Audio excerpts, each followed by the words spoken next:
On the bait will be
You know what? I don't have patience. I don't have patience. It's been like 2 days. I'm like, actually, I miss being live on the internet. So I'm going live. All right.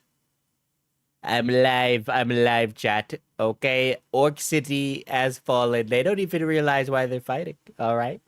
All right, dude. Okay, real talk. Okay, pre-stream time for the people that are gonna come in late, or they get their notif like 15 minutes after I go live or whatever the fuck, right? Yeah, let's talk about the wedding I went to. Wedding arc over, guys. Wedding arc over.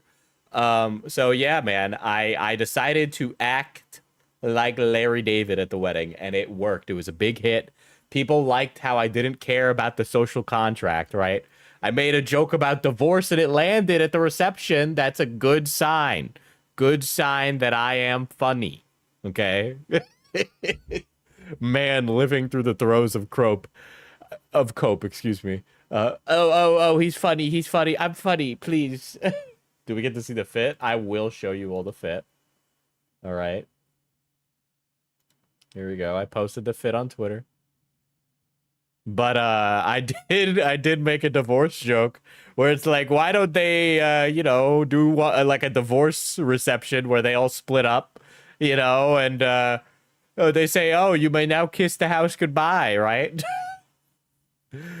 All right, here we go. That's what I wore to the wedding. I decided to do something a little different instead of get a button down. I did a tailored suit jacket with like a shirt, and honestly, it was a big hit. All right, and pretty good, But yeah, man, it was actually kind of uneventful. I'm kind of upset because I had all this preamble leading up to the wedding, and the most that happened is that it was like not that interesting. Okay, look at the bulge. Okay, well when you put it like that.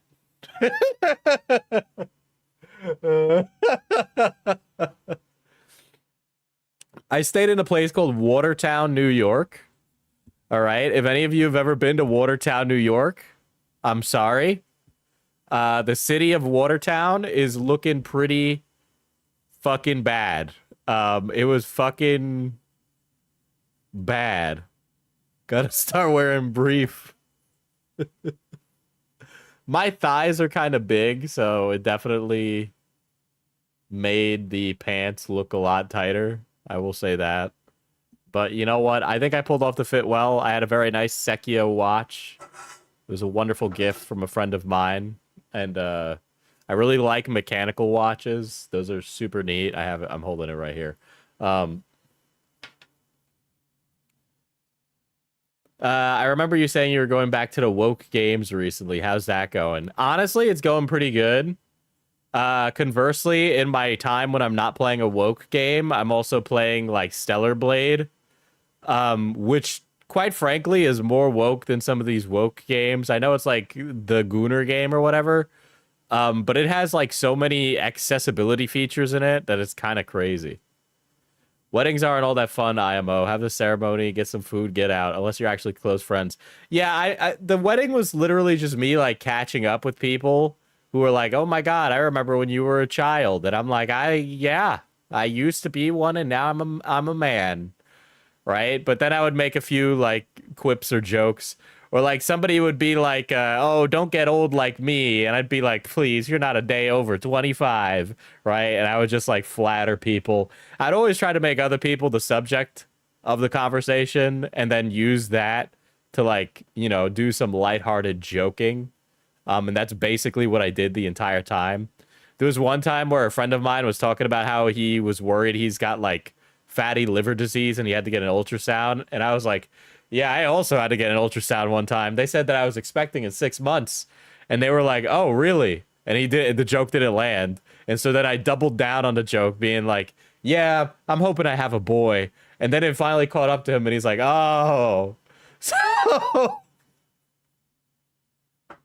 So I tried to make the best of all of it, okay?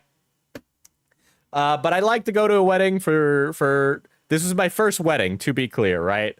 But I was going with the intention of two things, right? Drink a lot because it's an open bar, and maybe get some play. But to be honest, some of my mods said that Catholics get freaky. But I think it would have been, I wasn't going to get any action, okay? I wasn't taking home a Catholic baddie, okay? It wasn't happening. I wasn't going to do that. I played the comedy character. I was fine being the comedy character, all right? I was in a place called Clayton, New York for the service and reception. Beautiful place, by the way. Super gentrified.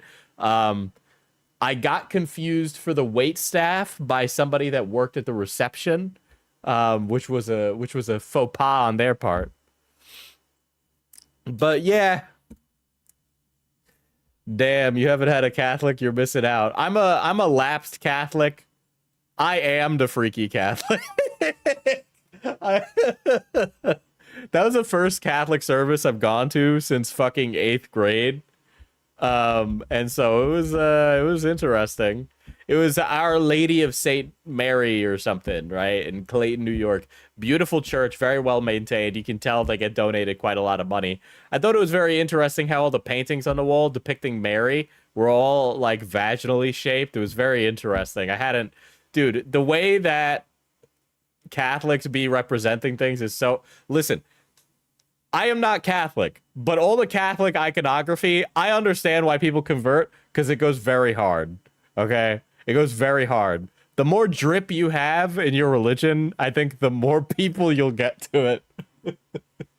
I'm telling you, the driponomics of religion is crazy, okay? I think it would work a lot better the more sauce you put into your outfits, all right? But yeah, man, I sat there during the service thinking, this drip is crazy. And that was really it. It was just kind of it was boring. That brown, blue, steel look. But yeah, it was just it was a boring wedding. I really don't know what to tell people. I feel like I was kind of letting, I kind of hyped it up, man. And I got kind of put down, you know? I was expecting a little something, you know? Yeah, man, the driponomics of Catholic drip goes crazy, dude. All right, they start speaking in Latin at the Catholic service. You're like, damn, bust it down, Father. Damn. Was the cake good at least? Nah, but they kept replacing the wine. I would finish a bottle and they'd bring out a new one, right? And I was like, I'm fucking wine drunk, like.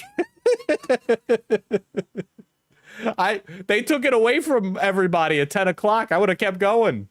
I would have drank until my eyes fell out. Did you see Greg? Yes, I saw Greg. I saw Greg at the wedding. For those of you who don't know, Greg is the friend I had a falling out with.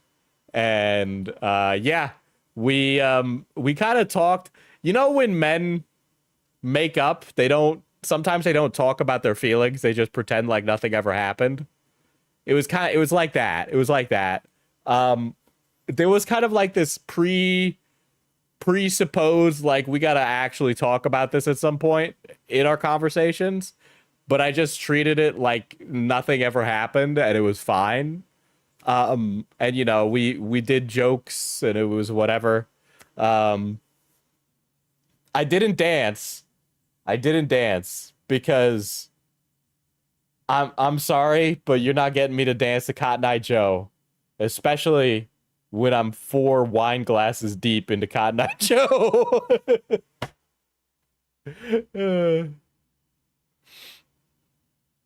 Bruh, it's almost 10 p.m. Yeah, I'm a bit late. I didn't really... 1, I was tired. And then 2, 4, I'm a lightweight. I don't drink. I don't drink ever. That was the first time I drank in a few months. And I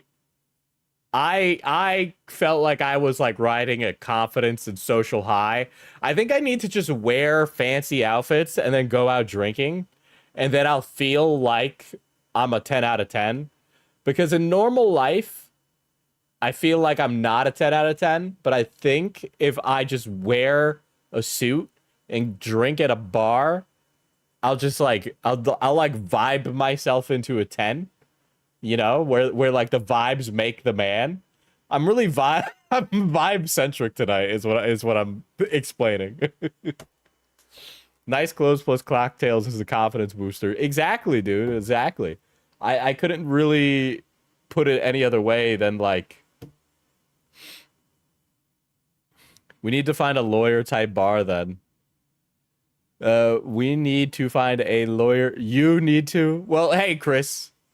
You know, Chris is so far from where I am in New York. I'd love to go drinking with Chris, but he's just, brother, it was like an 8-hour drive, 7-hour drive. It was terrible. How dare you? You're a 10. Listen, I know you think that, but I'm actually not.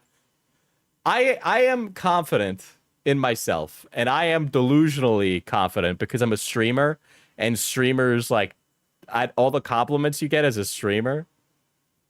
Listen, bro, I do visit. I'll hit you up to the annual party. But it was yeah, I realized that I'm at least mildly attractive. Okay, Diesel's a strong 7. I will give him that. In the wedding fit, I would say a 7.5. I was like, I thought I had like a huge hog once I started drinking at the wedding reception, okay? Not gonna lie, all right? I thought I was the hottest thing to ever walk God's green earth that night. I'm surprised nobody gave me Coke. That's how overly confident I was, okay? That's what alcohol does to you. Damn, this shit's great. I know why they be drinking it all the time. Damn.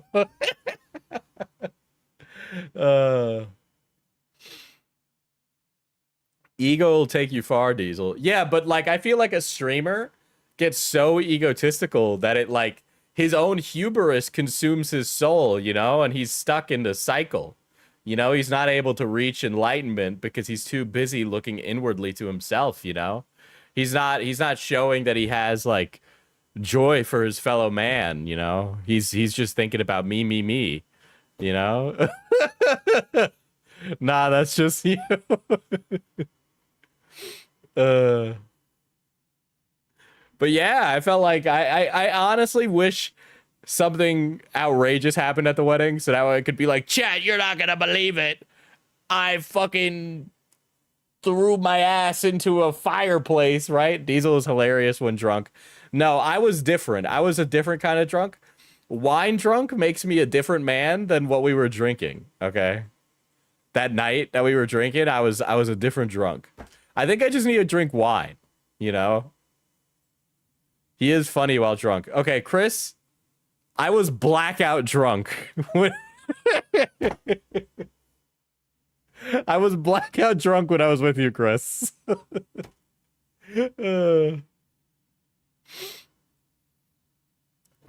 People are wrongfully accusing me of being a type of drunk, okay? It's not appropriate. It's not appropriate. I know what I am because I remembered. Wait, you threw ass in the fire? I'm just saying things, honestly. Like the true ability of a streamer is the ability to talk consistently without stopping, okay? You just wanted to play Cowboy D&D. I mean, that was then, you know, but I'm a different man now, you know? And also, again, I should say that when I was drunk with Chris, I got so blackout drunk that I do not remember 70 to 80% of the night that I was with him, okay?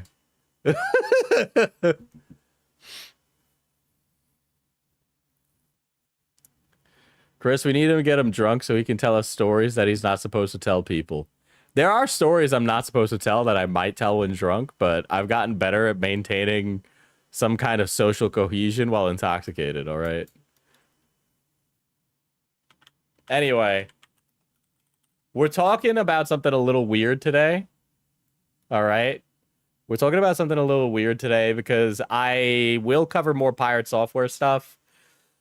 I don't really give a fuck about the EHD creator clash stuff. I just don't care, right? And there's like ACC Glup Shido drama, but I don't really care. So we're doing this. We're just talking about whatever the fuck I want to. Shout out to community member The Crow again for coming through and providing. Okay, but I have also done some of the lookups on this guy too. Right? It's been a little bit of time. Did you know that I have access to community notes now? It's crazy, dude. But this guy is a guy by the name John A. Douglas, okay? So John A. Douglas is a first-time indie fantasy author. And John A. Douglas decided that he was going to critique one of the greatest video game developers of our time, Hideo Kojima. And with that, people started to look into John A. Douglas's history. Now, I've done some skimming, and unfortunately, there's a bunch of things that are missing. And I will explain as to why when we get there. But this is the inciting incident. My donation to your continuing content. Thank you, philosopher. It takes a lot to get up here and yap. No, it doesn't, but I do appreciate it. Whenever someone glazes Hideo Kojima, and this is referring to the tweet, right? Whenever someone glazes Hideo Kojima, remember he once made a boss character that was a lard ass in a bomb disposal suit, riding around on rollerblades and sipping wine from a glass with a straw. His name, Fat Man. Genius. So this was a dig at Kojima's character, Fat Man. So if anybody has played MGS2, this is actually probably one of the best streams that you could put me in, because I am this guy. So Fat Man is named Fat Man because of the nukes. Yes, it's very on the nose. He's an explosive ordnance specialist, which is why he's in that big suit. But everybody within the MGS2, I am drawing a blank on the squadron that kidnaps the president. But Fat Man is just one of the characters. There is also a character named Vamp, and Vamp is a vampire, okay?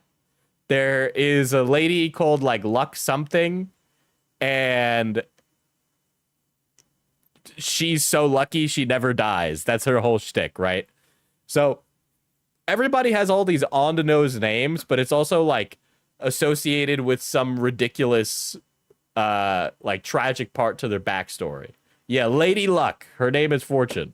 Yeah, no, shit. Yeah, it is Fortune. Shit. Oh my god, it's been a long time since I played MGS2, guys. All right. You know what? I will make a fruit goal. Since you brought it up, I wasn't going to.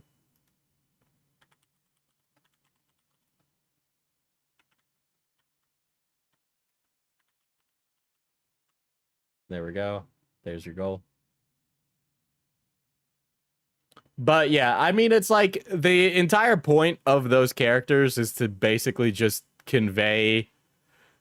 Listen, MGS2 is a complete retelling of MGS1 by creating a fictitious series of events that Raiden can work through, which is why all of the characters have all these similarities to the enemies in the original Metal Gear Solid, is because they're pulling from Snake's mind so that way they can train Raiden. Celebrates okay? 21 months of membership. Hashtag Melongate. Watermelon emoji. I will keep it at 1. Thank you, Weaver. I appreciate it. Yes, of which that system was also created by the Patriots, which is where that famous like AI version of Colonel Campbell talking to Raiden comes from, okay? So, you know, it's a little frustrating and kind of missing the point.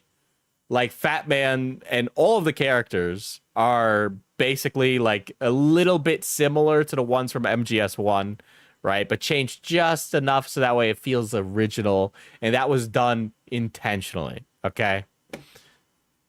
Anyway, this guy's interpretation and reading of Fat Man is so on the nose that a lot of people started to give him shit for it. And we'll talk about his book in a second, but this is the thing that really kicked it off, okay? This is how this guy's book starts. Orc City smoldered, burned down in the wake of battle. The ground soaked in a knuckle depth of blood and ash, the savage cries of its defenders now silent. And still, as its ruin was overseen by the architect of its very destruction. The orc wars were finally over. There is nothing more reviled than an orc, said the elvish king. Okay. So people dogged on this, specifically for the Orc City part, because because Orc City sounds stupid. That's really it. Orc City sounds dumb.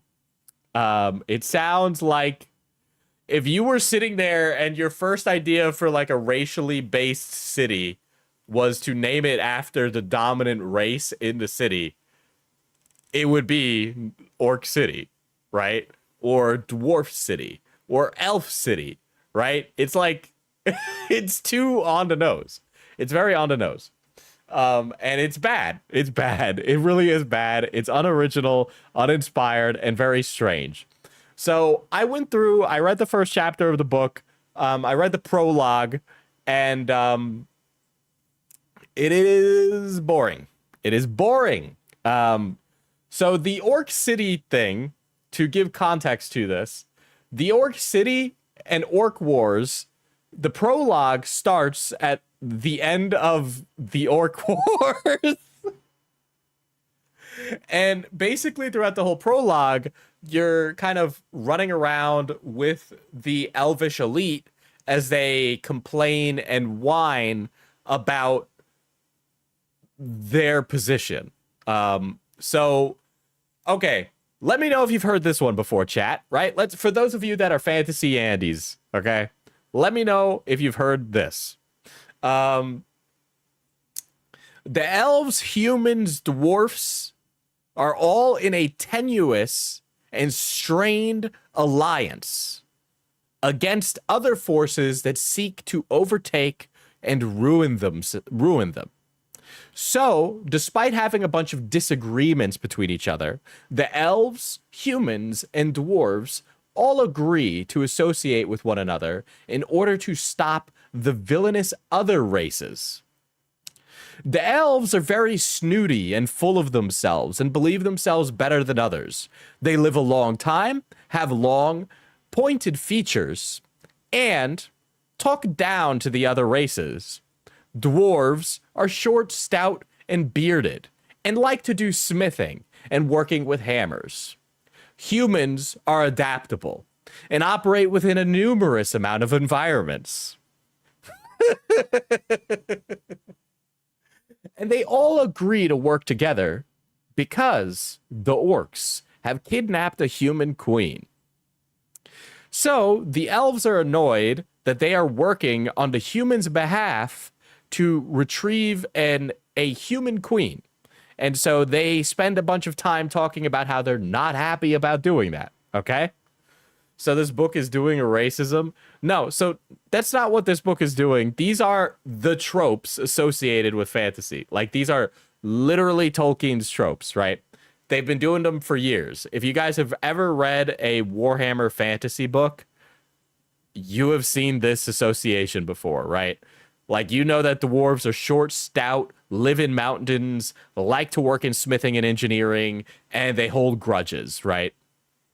Humans propagate everywhere, live a short amount of time, but are very adaptable people.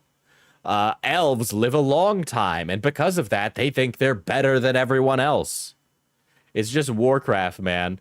Yeah, but even, okay, if we're talking about Warcraft, the game, yes. If we're talking about World of Warcraft in its current state, not really.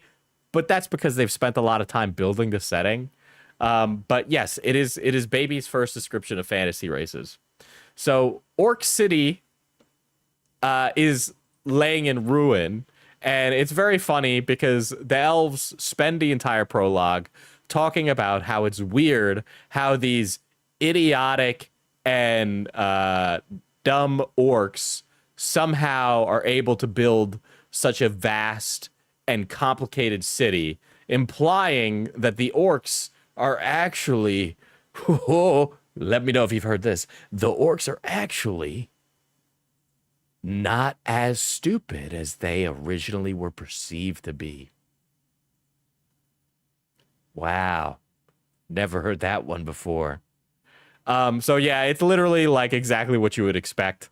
I haven't finished reading the book. It's on Kindle Unlimited, so I just went and I snagged it. But yeah, so that's... Yeah, a plot twist. Now, again, I haven't finished the book, but I'm going to show you the cover art to it, right? I think I can... Here's the cover art. The cover art features a orcish character, okay? And so, obviously, the character in this book must be an orc. And it is about how orcs are not as bad as people first thought. At least I assume. At least based off of what I've read, it does seem to be going that way. But the writing is very on the nose and very rote. And so I'm going to pull up the acknowledgments section of this book, and I'm going to point something out. Okay? I'm going to point something out. And then that is going to spring this off into the rest of this. Okay? Because some of it is pretty ridiculous. Now, by the way, let me just tell you this. All of these things are fine. I know that this is very on the nose, and it's very, like, you've seen it before. But I don't particularly think that's bad. I think if you do something interesting with it, it's fine. It just doesn't seem like it really does anything with it that you haven't seen before. And again, to be said, this is also the author's first outing. And personally, for a first outing, I've read worse. I've read much worse for first author outings. But me thinks he doth protest too much, which is why maybe you should be a little, not as presumptuous about other writers' writing, right? So, And to be clear, again, I'm also writing a D&D setting, so I totally get the whole like, oh, what if it's too like the other thing, right? That's gonna come up a lot. It always does, especially when you're doing fantasy. Like with the Western setting I'm writing, I'm like, oh, is it too close to history, or like how much of this is close to history? So I'm kind of spending a bunch of time now trying to like expand upon things so that way it's not literally just like a one-to-one transplant for the sake of it, because I'd much prefer it be different. So I'm working with it so that way what I put out isn't just a transplant of fantasy creatures into a age of exploration setting type thing, right? That's fine, right? But you should be able to build on those tropes and add something a little different or explore a certain idea. It just doesn't feel like this book is exploring anything that hasn't been done better before. If you want this kind of book, by the way, Gotrek and Felix, which is actually a Warhammer fantasy book, I highly recommend the Gotrek and Felix series. R.A. Salvatore's Drizzt novels are also very good. I'm certain many of you have read those before. You should read them if you haven't. They're really good D&D books. But yeah, I'm going to read the acknowledgements, and it's going to stick out to you in a second, okay? I'll point it out to you if you don't notice, all right? You can make something totally new from cliches if you're sufficiently creative.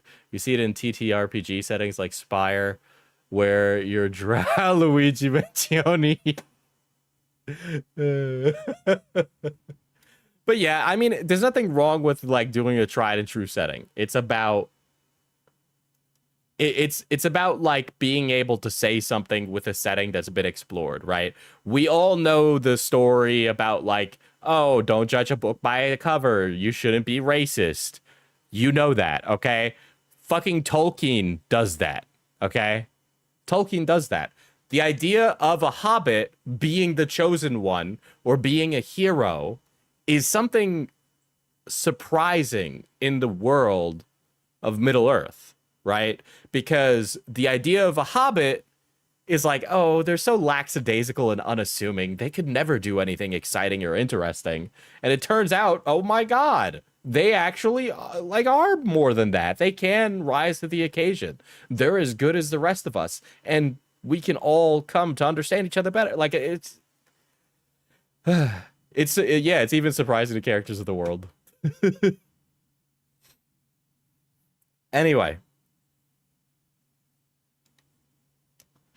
Special thanks to indie authors David J. West, Brian Ninemer, David Stewart, Ryan Williamson, Craig Martell, and John Delarose. John Delarose? Who's John Delarose? Why does that name sound familiar, chat? Are you perhaps terminally online, chat, like me? Are you a terminally online individual? Well, do I got words for you? Let me show you who John Delarose is.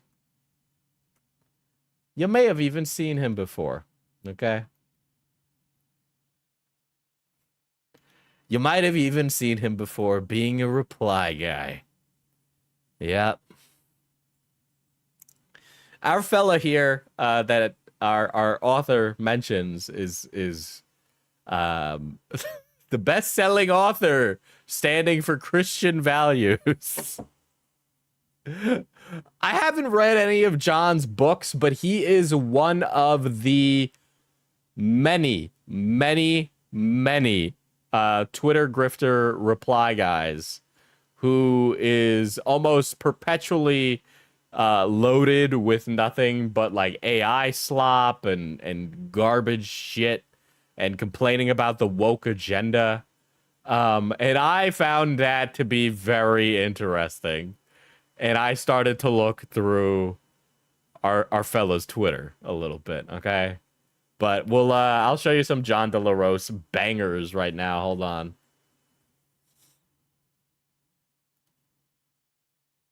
Let's see.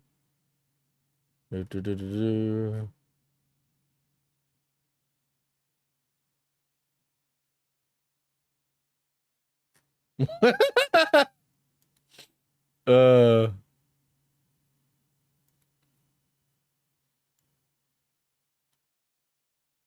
Here's him advertising his book, an engaging spy story that fans of Warhammer 40,000 and 80s action movies will devour, an Amazon customer. Which, by the way, I'm going to circle back around to that 40K thing in a minute. Not a minute, but like maybe like a half an hour or whatever. But the guys who like make shit like this always talk about 40K and 80s action movies as like their reference point for their writing or creativity.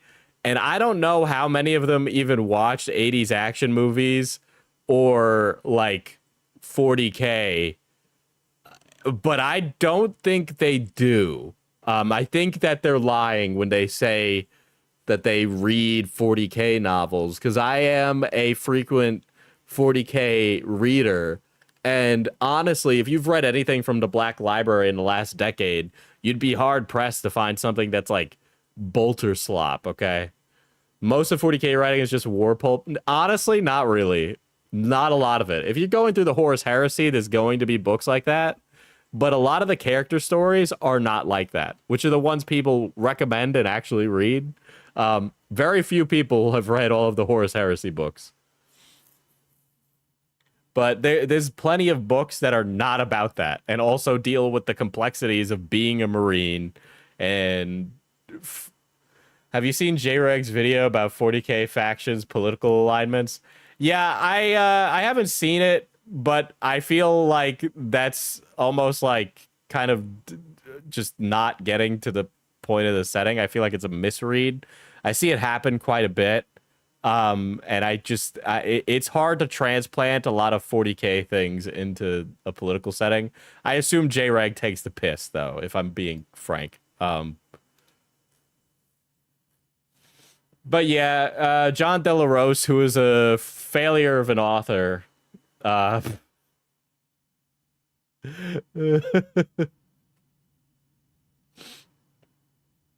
is very mad about the new Superman. I haven't seen the new Superman, but he's got a real problem with James Gunn not being a fan of Trump. Superman's a lot of things. He's been around for a really long time, right? But either way you dice it, Superman is technically an alien, in the literal sense, and also the political sense.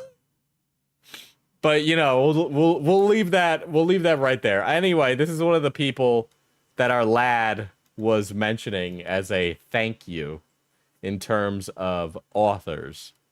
Okay. Technically, Superman would be an illegal immigrant, yes. If you want to be really pedantic about it, yes.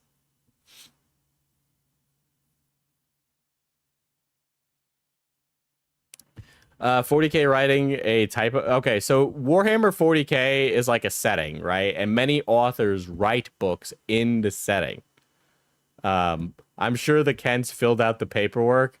I mean, yeah, they also probably lied on the paperwork. Yeah, Superman is an immigrant raised by American values and saves the world by teaching humanity to be the best version of themselves. Yes, yes. That's a really good way to just kind of slice it up. Anyway.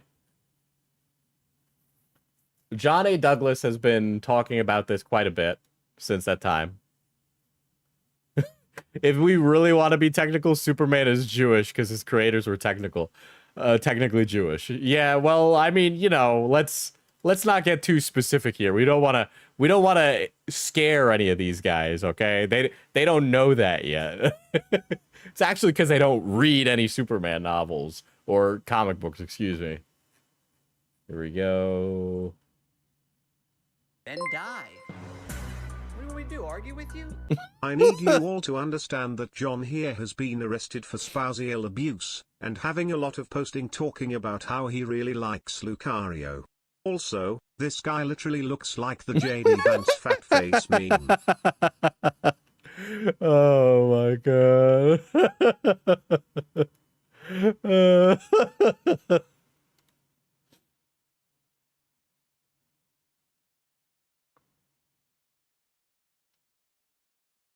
All right, let me pull up the racial terminology section.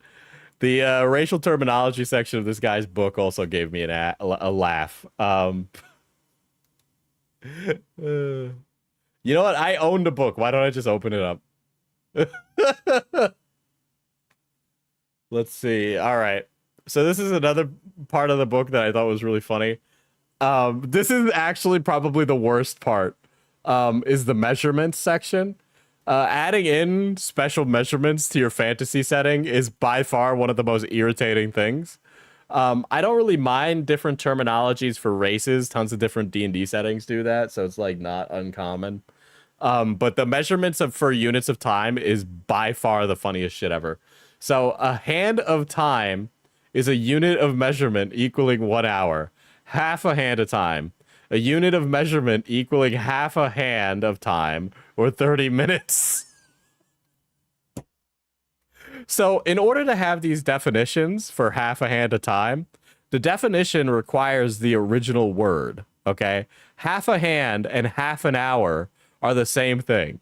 So why is it that a half a hand of time is its own special term when it's the same thing? People of the setting would just use half an hour rather than half a hand, because it doesn't like you're creating a new word for a definition for a word that doesn't need it, right? So like a unit of measurement exists to determine something specific, okay? If you have something to determine that specific unit of measurement, you don't need to change it, okay? This is not necessary, right? There's a real world analog to this that is identical, right? There's no halfkins in reality, so it's fine for the word halfkin to exist. But there is a half an hour in reality. It is literally, yes, it is literally the how many cabinets old were they? Yes, this is actually a real version of the how many cabinets old are you meme, okay? So if a hand of time is an hour and half a hand is a half an hour, what is a finger of time, right? So if there's 60 minutes in an hour, how much time is a finger? For some reason, a finger of time is 10 minutes, okay? So if we're one finger short of an hour, okay?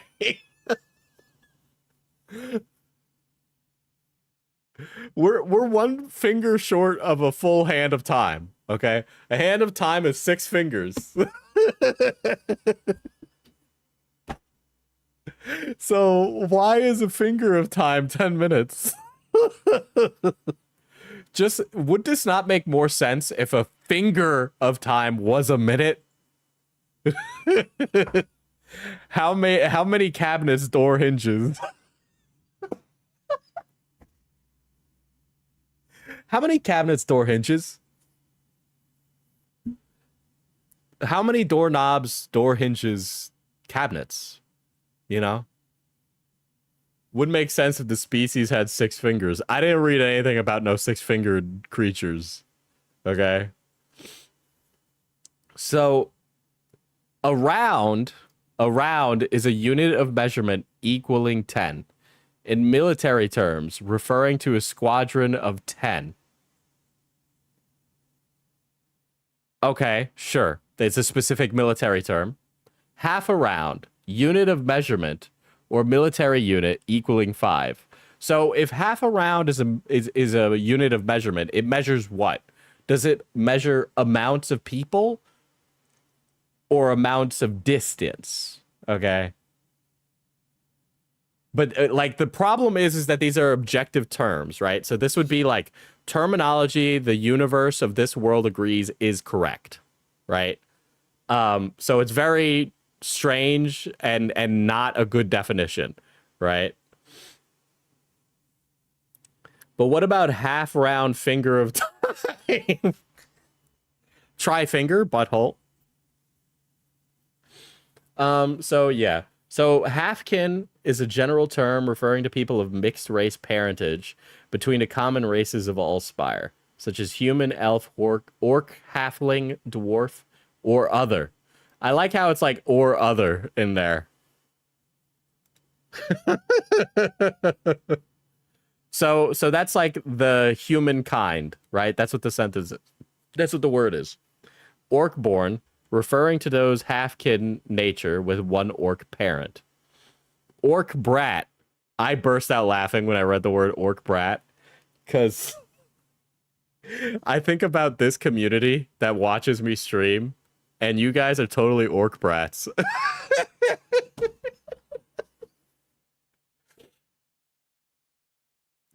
How much is a fingernail, though? That's a great question. Orc brat is a derogatory term for orc-born, usually used in association with orc-born orphans left in the wake of the Orc Wars.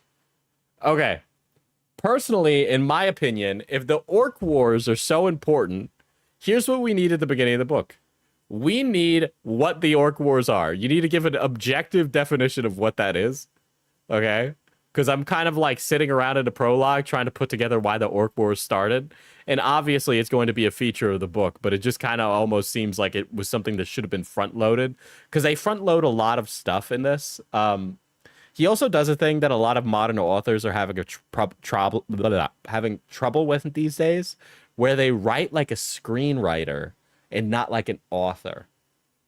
Books are written in a way where you can be introspective about things.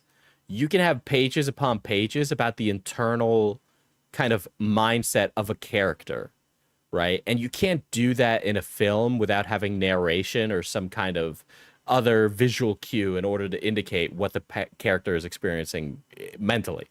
But books don't have to do that. They can take the time to go over those things. But he kind of writes it like what's visually going on. And it very much feels like this was like a screenplay first kind of thing. Orc punch, colloquialism referring to acting out of sorts or without good sense. Orc shit, colloquial vulgarity used in reference of an undesirable situation or when calling out a situation that doesn't seem honest. Part of one of the reasons I got really annoyed with Shadowrun is that the terminology in Shadowrun had this kind of corniness to it and unbelievability to it that I didn't like. Like there was a bunch of like terms in Shadowrun that annoyed me. Okay, and then there's other ones that I like. But this is like if you only took the bad ones from the Shadowrun dictionary. Okay? Spear ear, derogatory term for elves or half-kid elves. So this is where I started to go, this guy is writing like Warhammer fantasy fan fiction. And when you read the prologue, it really reads like some of the high elves of Warhammer fantasy bitching and moaning about the humans. Okay? But spear ear sounds way worse than knife ear. Spear is what, 2 syllables? Knife? No, it flows better when it's knife ear. Than spear ear, right? Because ear and spear rhyme. It sounds worse. Knife ear has a good juxtaposition. Stole that shit from Dragon Age. Is that the term in Dragon Age? It's been a minute since I've experienced. Anyway, there's also an arcane terminology section, which is really rough too.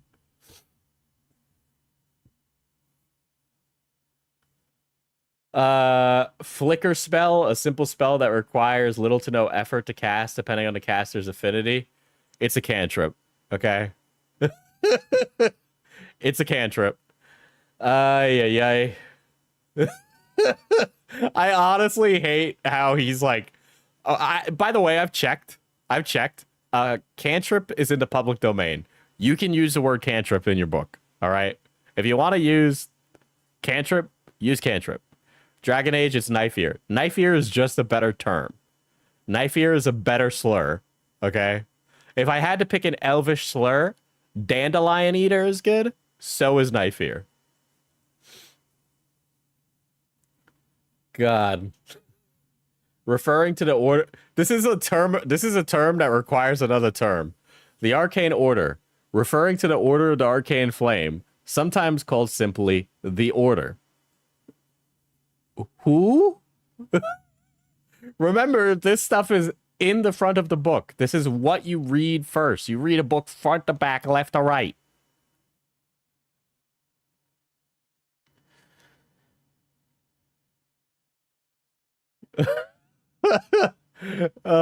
Spell governor, an enchanted device worn as a bracer that generates an illusory menu of spells assigned to the individual mage for improved usage depending on their tier and rank within the order.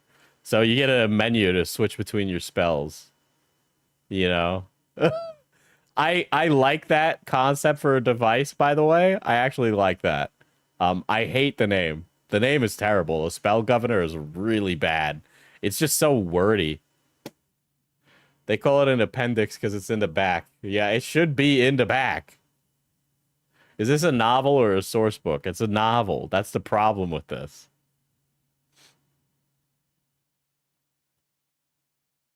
Arcana Sphere, Gilded Mark, Glowstone, Weavers.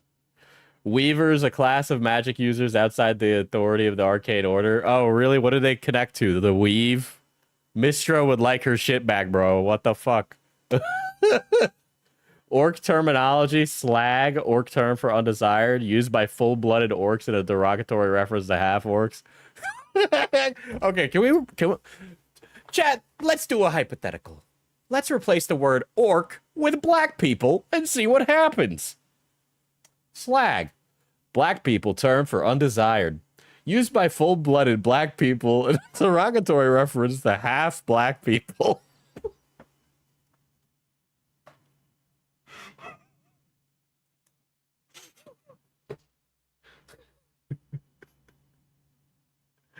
I'm totally cool with an appendix in a book like this, but this is at the front. Karkata, a challenge of leadership by one of the shared bloodlines. Rathka, a challenge of leadership by one of a different bloodline. Jesus. Slag, please. Diesel using the extra credits method.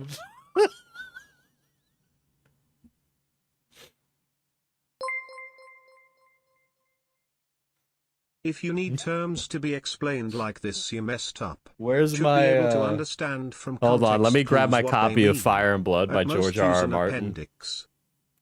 Let me grab that.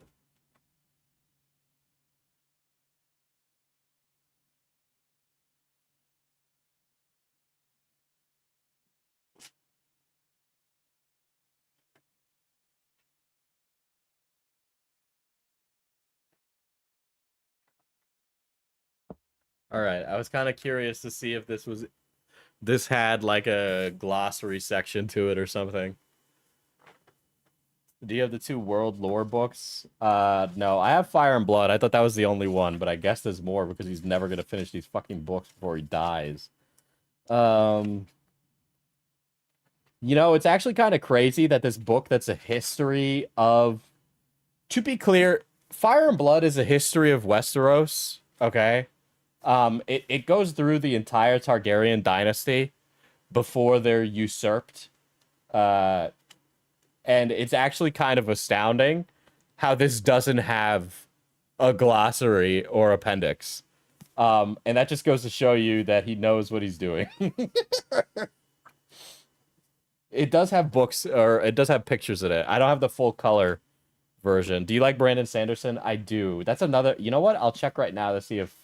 I have a Brandon Sanderson book on my shelf. I'll grab that right now and see if there's like a glossary or appendix. He might have that. I could totally see him having it.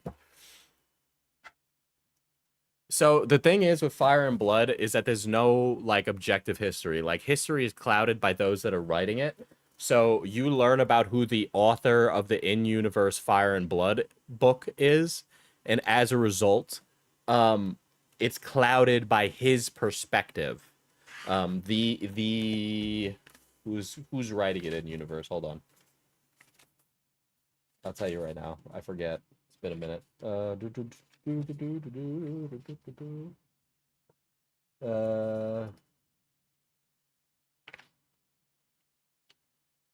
But yeah, you can tell it's being written by an in-universe historian, and it's two people. Yeah, one guy who's like a much more dramatic guy, and one guy who's like much more dry, and that's like the entire point of it, right? One is Patches, the other is yes, yes. Thank you, Greg. Oh my God, you actually are a repository of fantasy knowledge. What do you think of Jim Butcher as an author? I like the Dresden Files. I was talking about this with the mods right before I went live too. Here. By the way, if you are going to start with one of Brandon Sanderson's books, probably if you're going to go into the Cosmer series, do the short stories collection, by the way. Just because I think it's easier to get into. I just feel like short stories are a fun way to get into a world.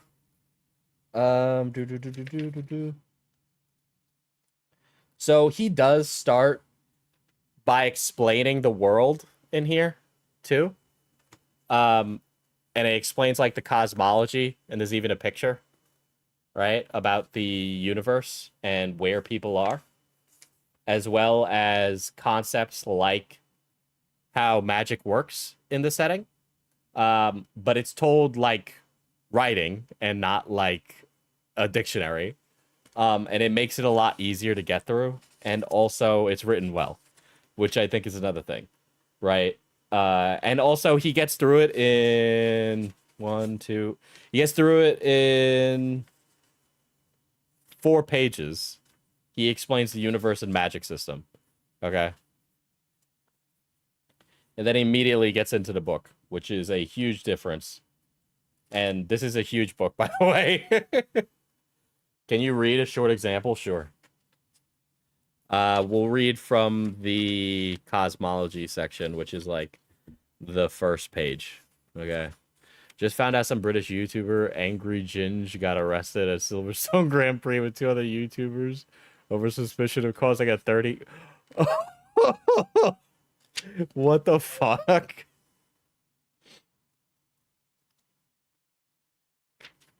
Here, let's go. All right, here's a cellar system, and I'll read this first page.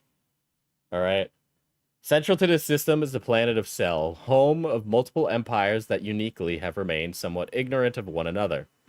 It is a willful kind of ignorance, which each of these 3 great domains pretending that the other are mere blips on the map, barely worth notice. The planet itself facilitates this, as it's larger than most, with a size at around 1.5 Cosmer standard, and a gravity at 1.2 Cosmer standard.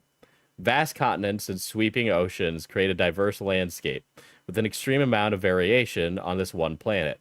Here you'll find both snow-covered plains and expansive deserts, a fact I would have found remarkable upon my first visit, had I not by then discovered that this was the natural state of many planets in the Cosmer. Cell is noticeable for being this Hardic, one of the few planets in the Cosmer to attract 2 separate shards of Andalusium, Dominion and Devotion. I hope that these terms don't confuse you too much, but if you use your brain, they make sense because there's very clear analogs to what they are. But you notice how quickly he gets through that? It's like a single paragraph. Okay? And then it's done.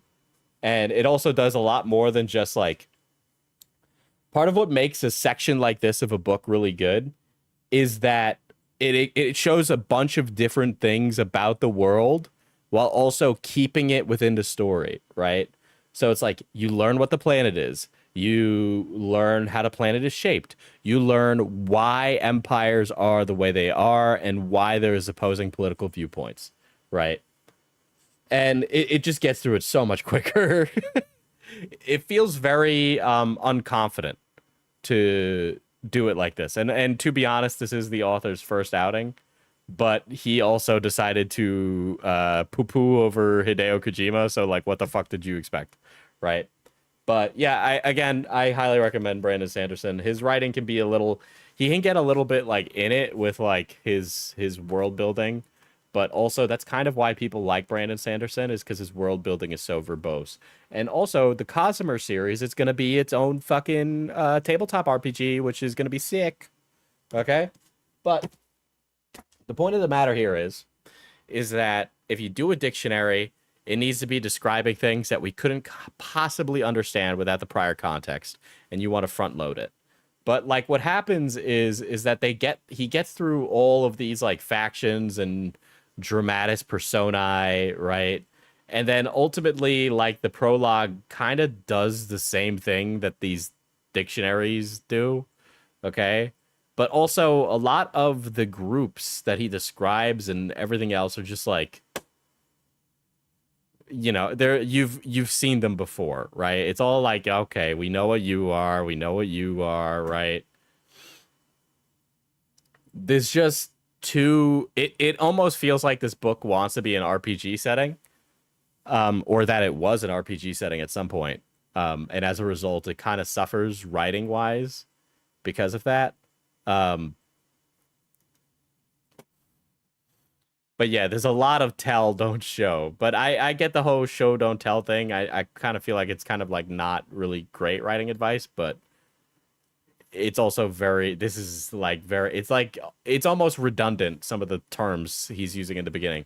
It's like, just get into the story. If you just got into the story, people would be able to put two and two together anyway. And if you need to over-explain it that much, maybe you need to reevaluate the concepts that you're dealing with, right?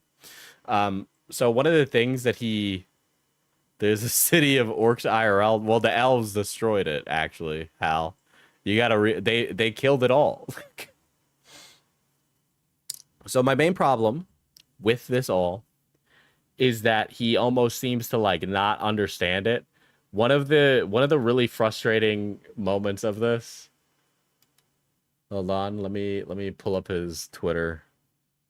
One of the more annoying ones was like, I was reading through how people were like ass blasting him for the Orc City thing, and he tried to put it as like, hold on, let me find it, because it'll be an easy, I can explain it easily once I put it up. Okay.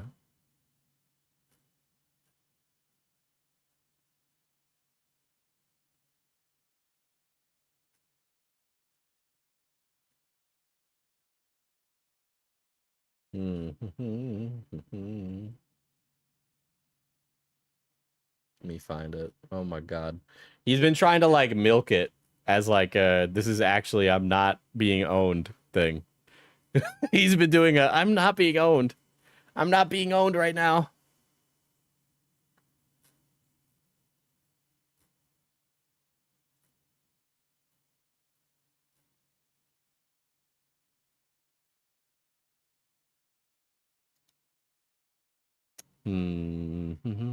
Oh my god, motherfuckers who tweet a lot.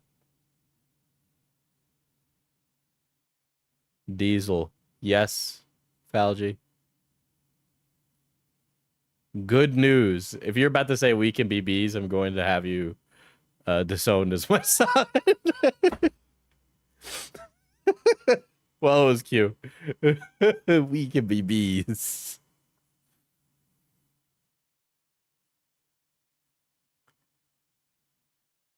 Fuck, I can't find it right now. I was literally just staring at this tweet.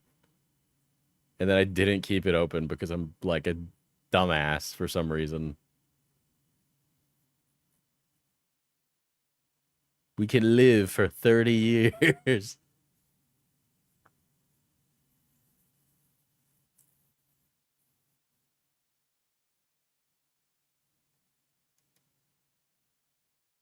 Okay. So I don't really see the problem. Calling it the Orc City sounds like a derogatory thing than an official thing. Orcs probably gave it a real name, but everyone else only cares to call it, yeah, that's Orc City over there. Fuck that place, essentially. Okay. Guys, let's talk about what position you're writing prose from, okay? if you are not putting the term Orc City in quotation marks and a character is saying it and it is not the objective name of a place, you need to explain that it is not the objective name of a place. Okay? Because the way that the prologue is written, the Orc City, the Orc in Orc City is capitalized, like the start of a city name. Okay?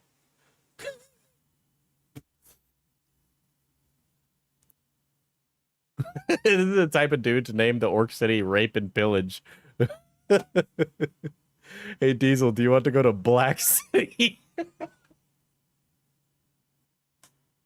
But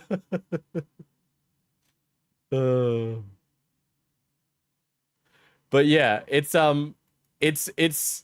very clearly the elves have like a very negative, like if you read everything past the Orc City part and the Orc Wars, it's very clearly the elves' feelings on it, right? But it's also written like Orc City is the official name based on the syntax. Okay? I'm not wrong in saying that. I don't everybody feels like Orc City is the official name because Orc City is capitalized and Orc Wars are capitalized. Okay? So the official name in this setting looks like the Orc Wars or Orc City. Okay? And it's because of the syntax. So if it's the elves who feel that this place is called Orc City, there needs to be something to show that. All right? And it does go on to show that, right? Because they talk about how the orcs are stupid and dumb. I read an amateur original fiction novel about orcs escaping elven slavery in a desert, and it was 5,000 times better than this from what little I've heard. There is a lot. There's better versions of this, actually. I have it on my bookshelf.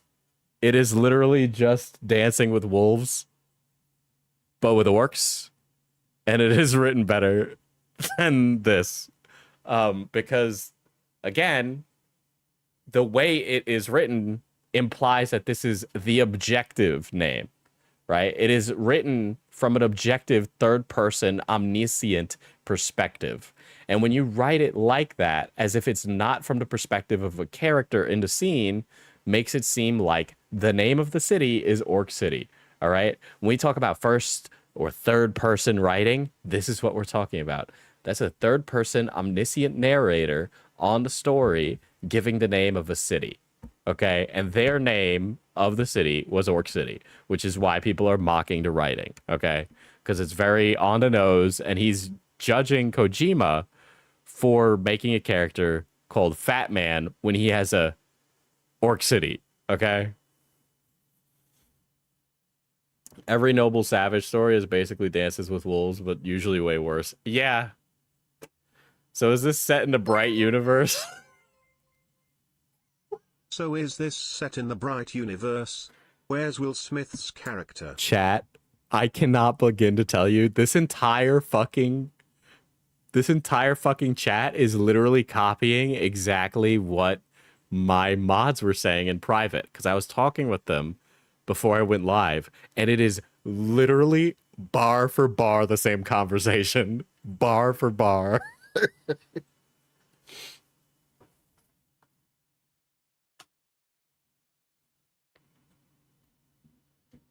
But yeah, the prologue for this is really of this book is really fucking bad.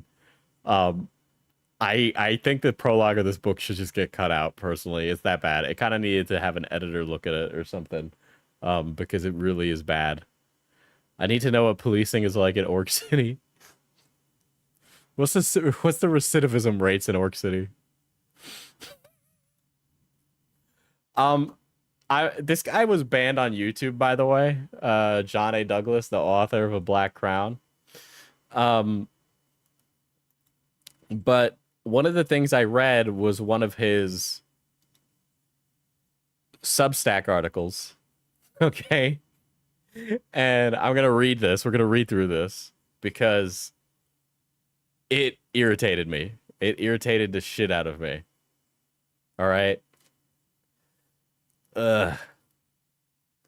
Grimdark storytelling is not new, but it began rearing its head more and more in the 90s as a sort of counterculture to the way stories had been told for decades. Tragedy and death were often components of stories, but seldom actually the draw. Why is it a draw? It elicits a shock, a reaction that this character you thought was safe was not. The untimely death of a character you loved and were attached to, and when it's done right, can make the story impactful enough to leave an everlasting impression. I am mixed on what I feel. I don't know. I kind of feel like the term grimdark has gotten a bit lost in the weeds. If I were to look it up as a term,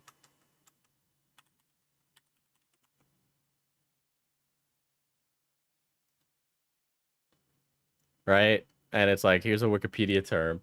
Grimdark is a subgenre of speculative fiction with a stoner tile or a setting that is particularly dystopian, amoral, and violent. The term is inspired by the tagline of the tabletop strategy game Warhammer 40,000. In the grim darkness of the far future, there's only war, right? But I also, like, when we talk about grimdark, we're talking about a very specific kind of thing. Grimdark doesn't mean characters die and people struggle, right? It's almost like people in grimdark universes have like this almost affliction to be evil, right? Like in, see, because Cyberpunk is in grimdark. Okay, let's use Warhammer 40,000 as a reference, right? Warhammer 40,000, there's wanton death, right? Grimdark actually means everything is horrible, everything will fall apart, and anything nice is built upon the deaths of billions and trillions. Not understanding whether a narrator is omniscient or not and what it truly means to be omniscient seems to be a common issue among both writers and readers, to be honest. I think, I don't know, it's like you get a lot of people that just start writing things. And so sometimes they just fuck up by accident. Yeah, Cyberpunk is Cyberpunk, yes. But if we're using, like, okay, let's think about a commissar in 40K. A commissar in 40K is a guy that tells you to run forward and shoot at the bad guys in front of you. And if you stop running forward, he shoots you in the back of the head dead. Okay? It's amoral, it's violent, and it's dystopian, okay? And that's a great way to show that it is. Okay? We know what grimdark is. Grimdark is when the Emperor's children come to your planet and they flay everybody's skin alive. Flay everybody, right? And then they use them as musical instruments for their operatic torture. Simply because they wish to experience the joys of hearing the pain of others. Okay?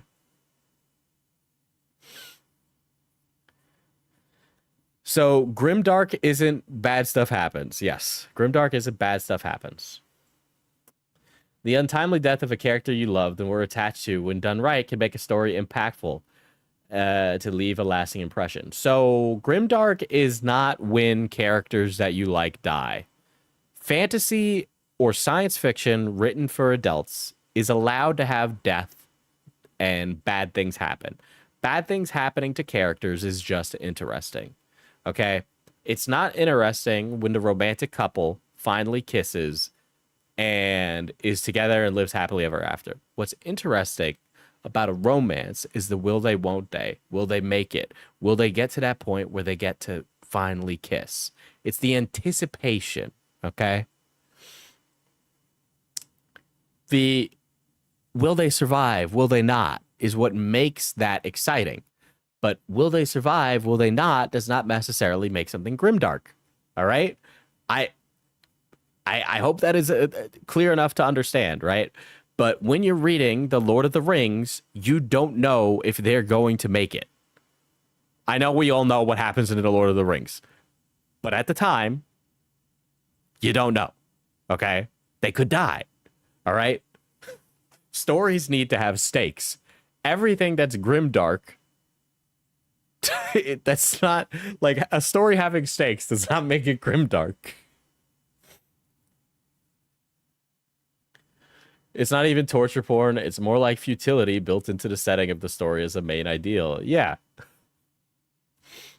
Yeah, like every happy ending in 40K isn't really a happy ending because the things that make 40K are just these insurmountably bad things. Yeah, it's just you're not.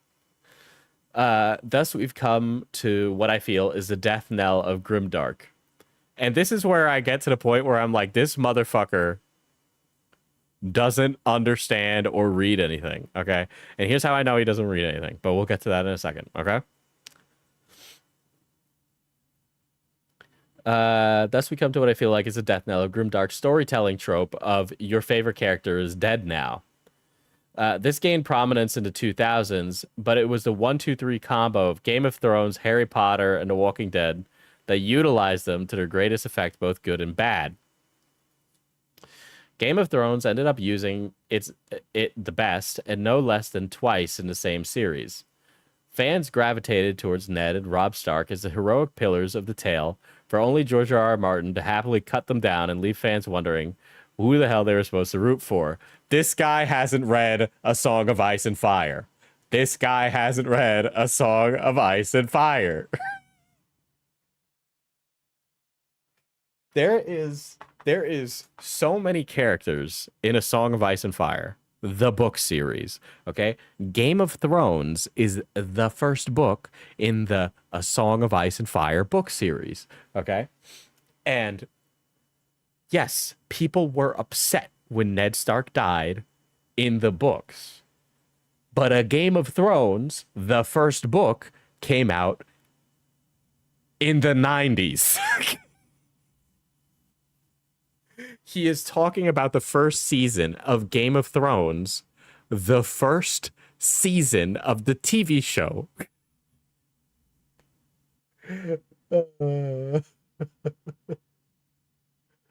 Oh, you gotta be fucking kidding me. When Robb Stark dies at the Red Wedding, it is sad. It is sad in the book, all right? But there are other characters doing things, so it's just a shocking moment in a good book, okay? Martin just reskinned War of Roses, and if you haven't read, there is a historical fiction book on the War of Roses that you should read that George R.R. Martin based some of A Song of Ice and Fire off of, but A Song of Ice and Fire still stands on its own, and it's still good.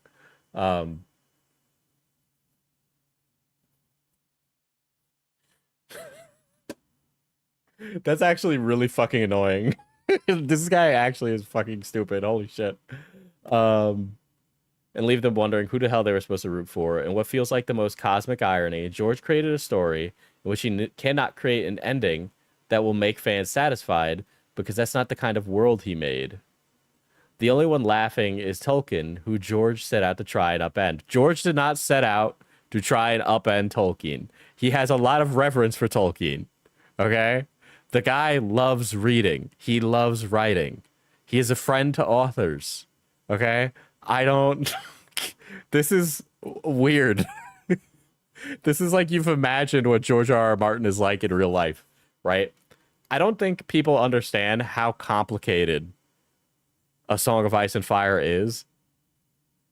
There are theories on where it could go, but not everybody knows what's going to happen at the end of the series, right? There's so many hanging plot threads that the show tries to tie up, but as a result, they end up having to change whole characters or leaving out whole plot lines because the show just doesn't have the material from the books.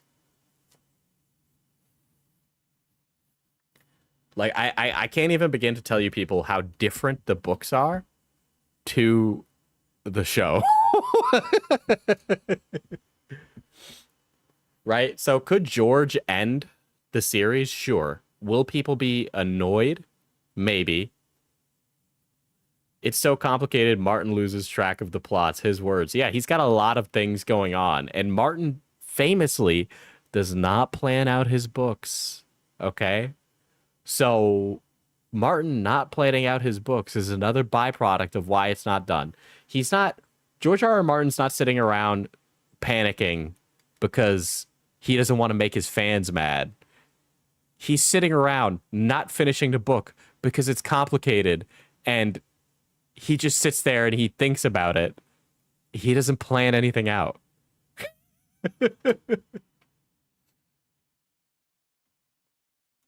But there is other things that George R.R. Martin has done, right? Like Fire and Blood is one of them. The Dunk and Egg comic is another one.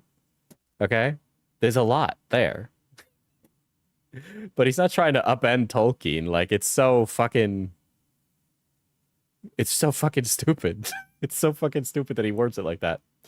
Harry Potter, delightful as it was, fell into his terrible storytelling pit of death, and arguably the series was never more popular than when Snape killed Dumbledore, and it was arguably never as good. After that moment, the series couldn't top it without killing Harry himself. There's a good reason the first 4 books are far more memorable than the last books. People didn't care what Harry and his friends were doing. They cared to find out who died next. I don't know if I'd agree with that. Harry Potter is also like a YA novel series. Okay. I think a lot of the people who grew up reading Harry Potter's first 4 books aged out of the demographic that liked Harry Potter by the time the rest of the series came out, for one. I'm not super familiar with Harry Potter. I just know that the world building is terrible. But I don't think people... Harry Potter is not grimdark at all. Calling Harry Potter grimdark because characters die is ridiculous.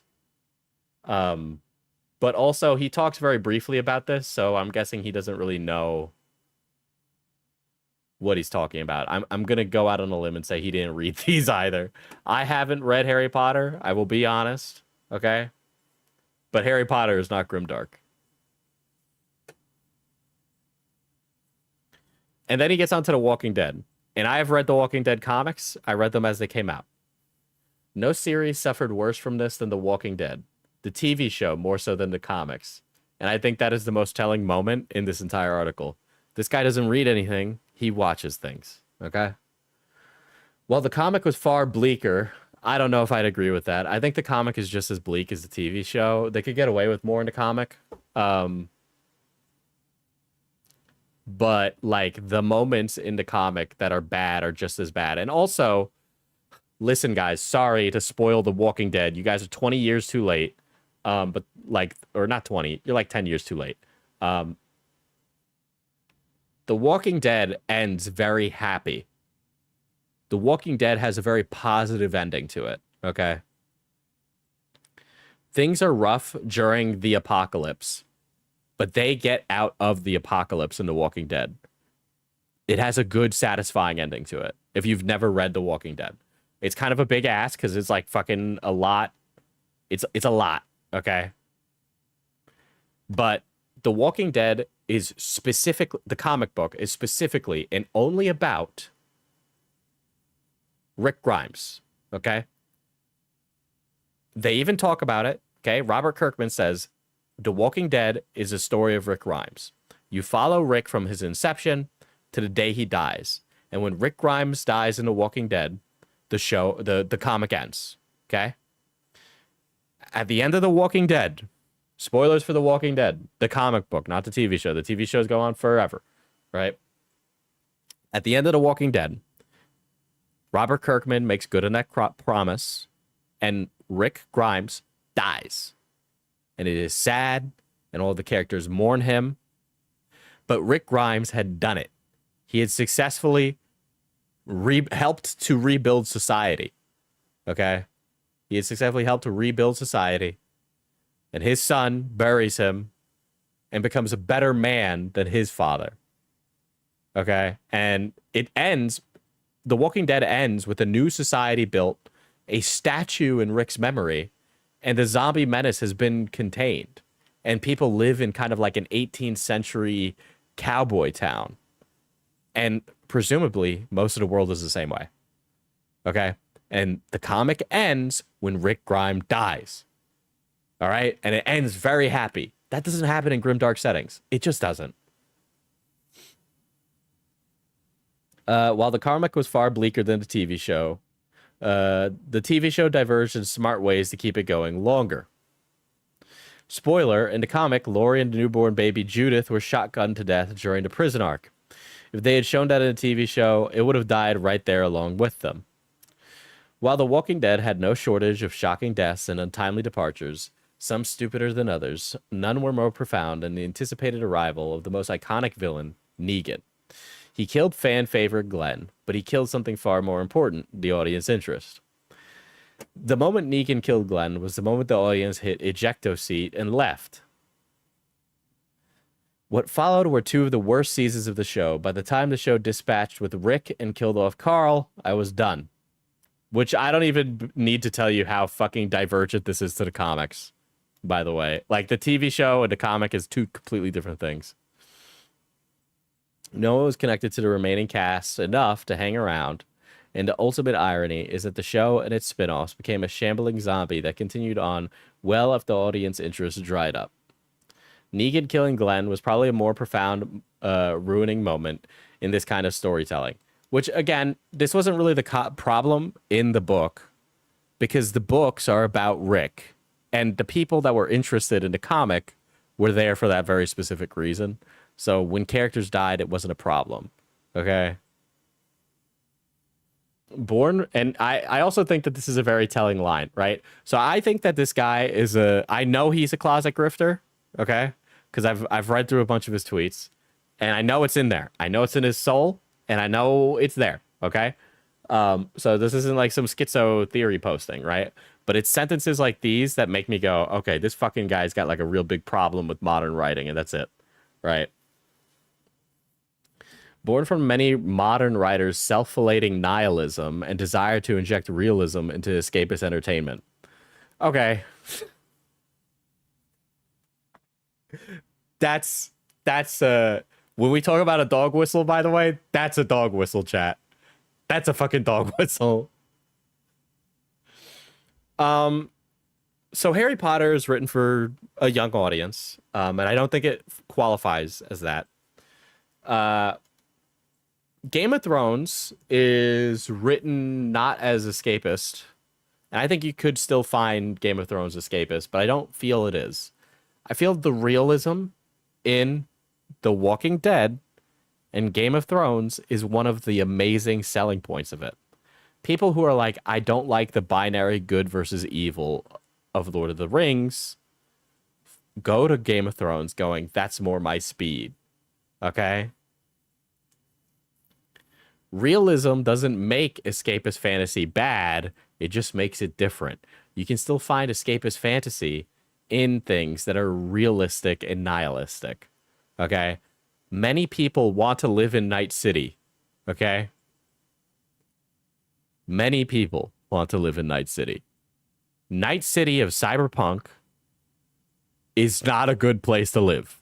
Okay? The murder rate is high. The quality of life is low. But you're drawn to it all the same. Okay? You want the audience to think, what would I do in that situation? But when you talk about something like this is actually more or less what I see from here is like, usually when you travel down this line, you get things where it's like, oh, modern writing is shit. Why is modern writing shit? Well, they want to inject all of these dumb shit things about politics into my fantasy. Oh, what kind of politics are they injecting into your escapist fantasy?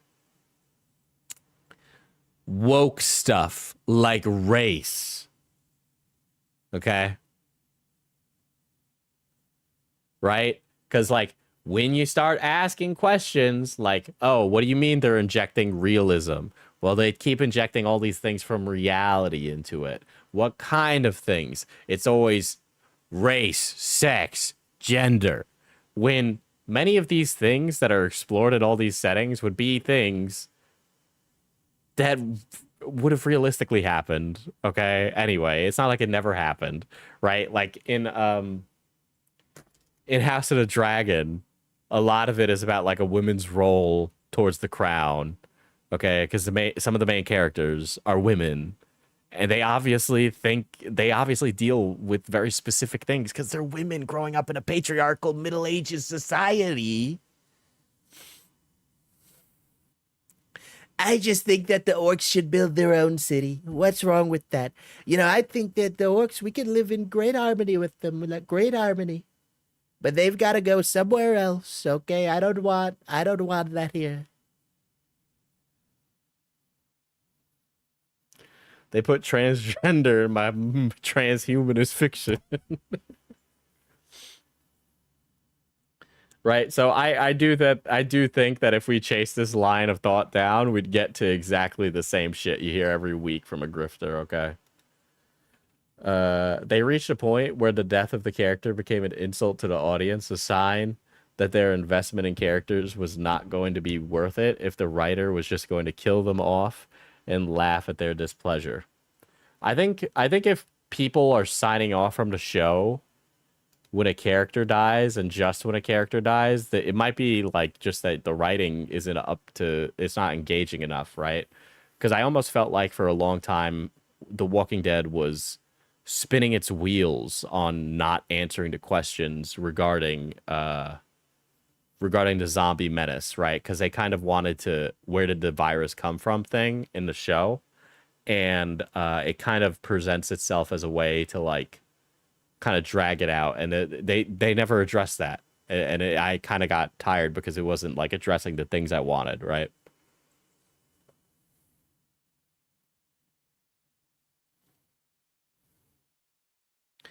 Throw back to when people got upset at Claire's presence in Cyberpunk 2077. That's one that I like Claire in 2077, but I also find her story to be like, it's not that she was tokenized, but almost that it like I feel like the transgender experience would be very different in a world where you could get your genitals replaced for like $350 at like a guy down the block.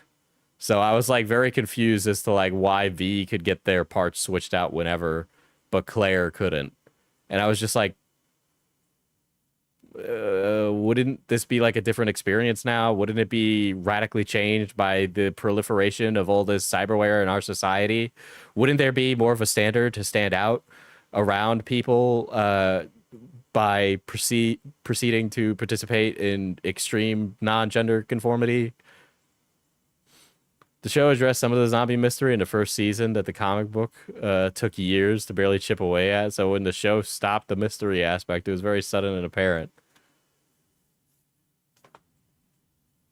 I think it's because V is the player character. Yeah, but V is outside of the thing with Johnny Silverhand. V is no different than any other edge runner. Okay, like that is V is an edge runner, and in Cyberpunk Red, which is the tabletop setting, I mean, depending on the corporate BS she had to deal with, I'm not too sure. I hadn't played Cyberpunk 2077. So maybe Claire's body stat was too low. She'd get cyberpsychosis.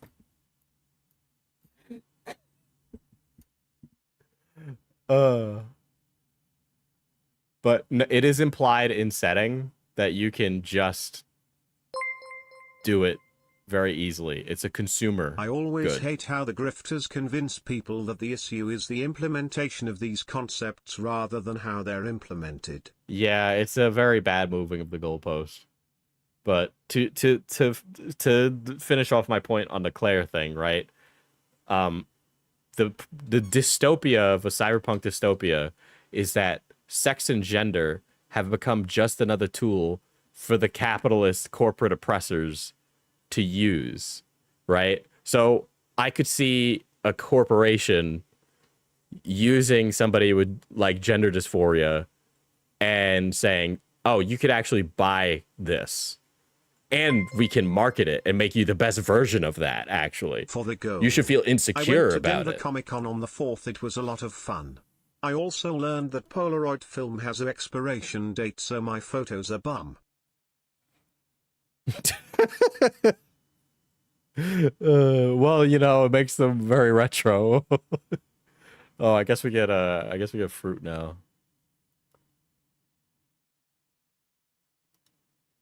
There we go. Dude, it made my YouTube white. What the fuck? Oh God, no. The actual woke writing problem when people try to drag and drop real world issues into a world where it would be different. Yeah, that's really my point. I feel like Claire should still have struggles, and I think that's totally like fine. But how would a character's struggles about that change in a world where like everything, even down to your most intimate parts, are a commodified commercial product? I feel like that would change it significantly. You know, because it's one thing when medical care, like in our world, for the most part, medical care is dealt with as medical care. It's not seen as commercial. I know, yada yada, America, something something society. We live in one, right? But imagine if you saw ads on TV for dick enhancement pills and they worked. Do you imagine how insane that would be?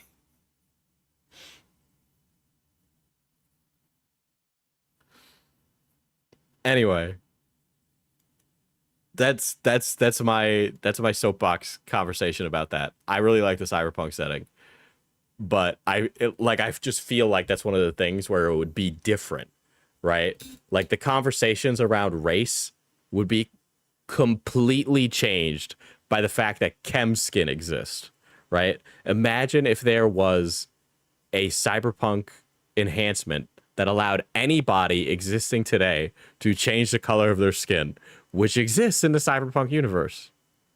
Okay? Do you realize how race relations would change if you could just think, I'm white now, and turn white?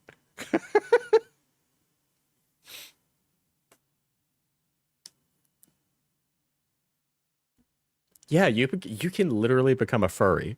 Like literally, actually. Yes, yes. I don't think I don't like I obviously the game doesn't go there and I'm not asking for it to go there, but like in the real world, these are things that would like imagine even your race is a commodifiable entity. How can we how can we make how can we make money off of a subscription service to make you black? Okay? Buying chem skin so can I can say the N word. People do that right now, Diesel. Yeah, but it's like a one-way thing. You can't really just do it.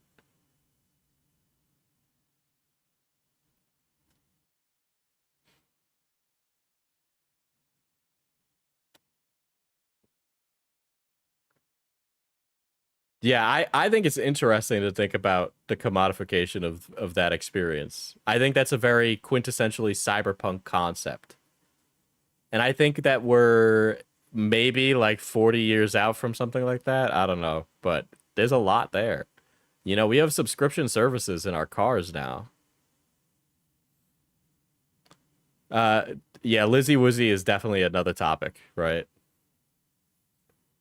Lizzie Woozy, she was like an example of somebody who is completely manipulated by the entertainment system and blah blah blah. Her lore is actually very sad.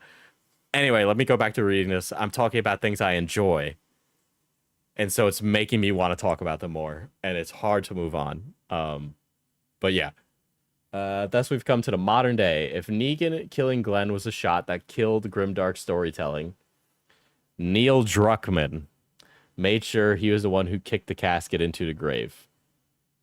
Guys, I'm going to walk away and get a new book from an author you might have heard of, okay? Because he recently got one of his books picked up to turn it into a show. And I think that this is very dumb, what this guy is saying right now. And this tells me that this guy doesn't read books, nor does he participate in art very frequently. I think that this guy is definitely one-shotted by the algorithm, okay? Anyway, he says Neil Druckmann is the game developer who kicked grimdark storytelling into the grave. Let's talk about that.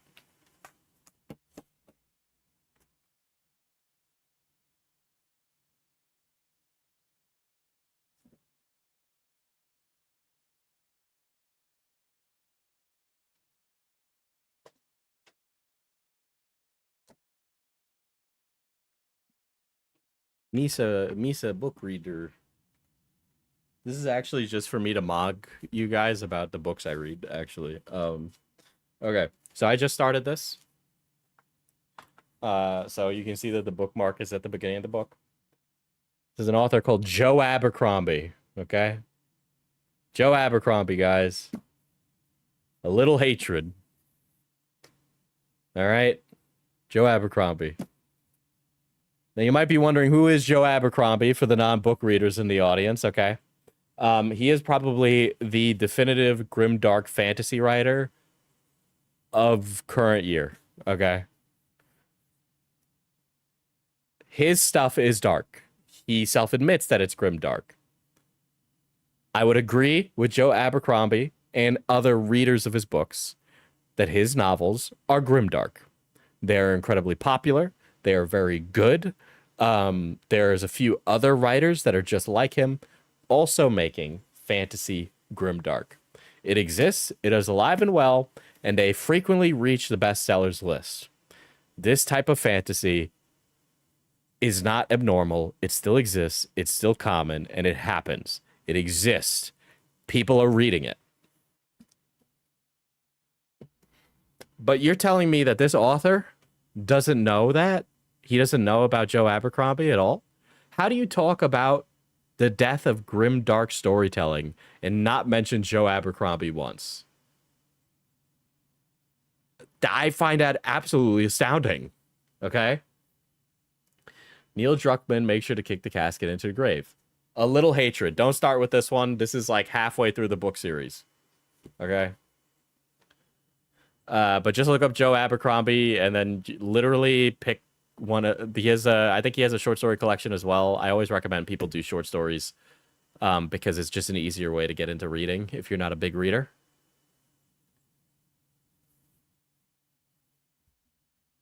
Neil Druckmann made sure, blah, blah, blah. A video game dev who inherited one of the shining star franchises of 2010's zombie zeitgeist. The Last of Us by Naughty Dog, a game developer for Sony's PlayStation. An exemplary video game with story, writing, and acting to rival a movie. A story so good it became a classic. Neil Druckmann, however, grabbed himself the director's seat for its sequel, booted out Amy Hennig, and took the wheel himself with the single motto that came to define him. We don't use the word fun. I think he was really... Okay, I think this guy was trying to artsy himself up, right? Fun is like a term used in games that's almost like a loaded word these days. If a game is engaging, a piece of media that's engaging is the same thing as it being fun, right? Fun is an experiential feeling that you have. I have fun when I'm on a roller coaster. I have fun when I'm playing Fortnite. I am engrossed and engaged when I am playing Elden Ring. Is it fun? Sometimes, yeah. Other times, it's very frustrating. And it makes me angry. But I would say that it's engaging. And that it's fun. Because it's engaging. But I might use other words to describe something. It almost feels like fun in video games and the grifter discussion around it is more or less situated around, is it fun like Mario Brothers? Yeah, I feel like Druckmann tries way too hard to be artsy. Yeah. I want to say the story was that good, but God bless Amy Hennig. Yeah, I mean, I think Amy Hennig is a good writer. I know she did write the Anthem story, which is not. Anyone feel like they're in class listening to our teacher explaining a lesson plan? Thank you. Sorry, that's my day job.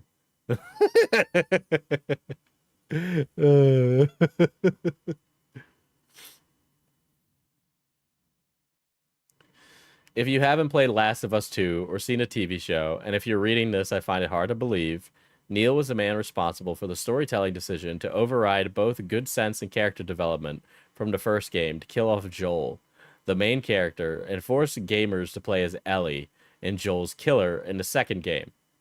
Gamers were pissed. Neil laughed, assured of his own genius, and then made a TV show, which got a huge fan base because the first season was based on the Amy first Hennig game. is worlds better than Neil Druckmann for her having written the Legacy of Kain series alone. Yeah, Amy Hennig has been writing video games for a really long time. She understands the medium pretty succinctly. I like when you teach us. That's how I get my book recs. Dude, me being... I like flip wildly between unhinged gooner and teacher streamer. It's the ability to describe and explain things that I think is kind of lost on a lot of people. I know it seems a little crazy, but like, explaining things is a skill. Can I give you terrible book recs? I mean, I read plenty of terrible books. I love me some romantasy, okay? I don't know. I haven't played The Last of Us 2. I have watched The Last of Us 2. I have not watched the TV series because the experience is so similar to the games that I don't feel the need to go watch the TV series. I hear the TV series is good. I haven't watched it. Yeah, Joel is killed off. Neil has been very clear in explaining what the theme behind The Last of Us 2 is and what the theme behind Last of Us is. And if you played The Last of Us, the themes that carry forward into the second game kind of retread, but they just do it different. Okay, so in the first game, in The Last of Us, Joel has to take Ellie to the Fireflies on the other side of the country or whatever, right? And so they are traveling, and over the course of the story, he learns to love again. And he learns why love is important. Joel gets to the end of the game and discovers that Ellie will die. And in Ellie dying, there will be a cure to the cordyceps zombie virus in The Last of Us. Joel makes the selfish decision to save Ellie's life. Now, obviously, there's a bunch of, extraneous lore around that. Saying that, maybe nothing would have happened if Ellie died and they saved her and they saved the world, right? Or it's like, maybe the zombie virus would continue anyway, right? So what happens is that Joel breaks into the Fireflies compound and he kills all the Fireflies along with doctors and people who are very important medically to save Ellie, who has become his surrogate daughter. In doing so, he has picked the selfish choice and doomed humanity, okay? I think the nuance is more interesting than Druckmann saying, nah, it would have worked, lol. I think the ambiguity of it makes it a better ending, right? Because you don't know whether or not Ellie actually would have saved humanity by her death or not, right? Yeah, I don't want my surrogate daughter to die as an understandable motive, whether it's correct or not. Yeah, it's correct for Joel, right? But if we're like sitting here as like a viewer of the experience and we know that Ellie's death would have saved billions of people, right? It's we can like hem and haw about it, but like if we want to be like really objective about it, we could argue that it was a selfish choice. It was the wrong choice. It was a choice that doomed people, right? It's him. I feel like Lu 2 just misses its own plot by having us run around murdering people when the whole message is stopping a cycle of violence. It's a game where a pacifist path would have done great. That's a good point. That's a very good point. Yeah. And that's not really an option in The Last of Us. That would have made a difference. Honestly, it unironically would have made a huge difference. Right? Because then you end up with a cognitive dissonance, right? That's what cognitive dissonance is where you not cognitive dissonance. What's the other word for when your character's actions don't represent the actions that happen in the plot? Ludonarrative dissonance. Boom. Right? It's ludonarrative dissonance, okay? And for The Last of Us Part 2, which is a very streamlined experience, that's not very good. So there are problems with the writing in The Last of Us, right? Again, I haven't played The Last of Us Part 2. I have watched it. I understand that it's not the same experience. But the point of it is that there are problems and critiques you can make to The Last of Us Part 2, just like you can make critiques to The Last of Us Part 1. The problem is that every time somebody critiques or complains about The Last of Us Part 2, what they complain about is Ellie gay, Joel died, Joel was cool.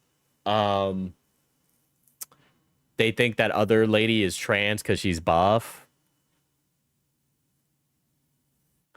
I don't think The Last of Us should have had a sequel with that kind of ending, but if they had to, it should have focused on different characters in the same world. I agree with that sentiment too. I think it's an interesting world. Have you watched Jack Saint's recent video on The Last of Us Part 2? You know, guys, I'm a lefty guy, but a lot of the leftists I find incredibly annoying. Also, I vaguely remember a time where Jack Saint said something rude about me in passing or rude about somebody I know and am friends with. So, no.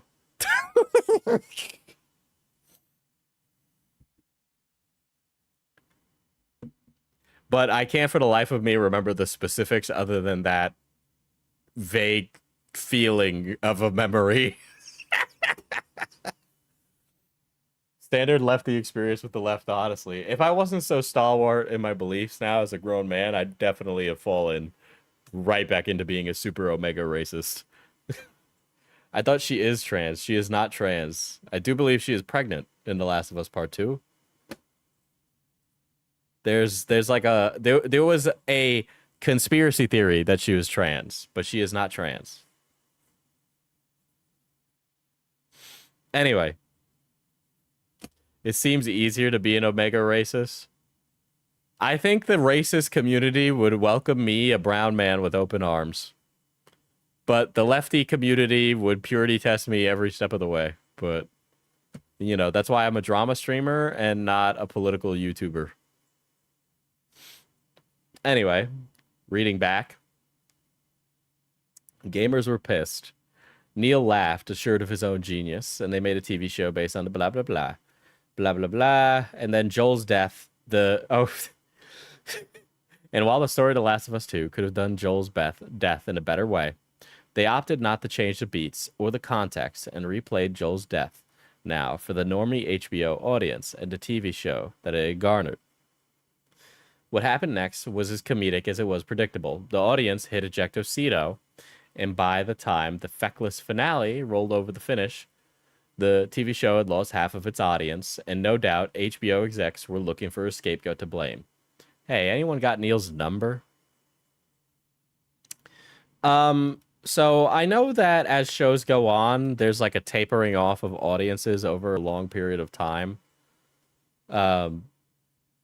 You know, it's just I don't know how much of that was due to Joel's death versus the problem is that everybody talking about it is like a mega racist. So it's like I can't sit down and like analyze this without either looking like a racist or these people clapping like seals like I'm some fucking racist.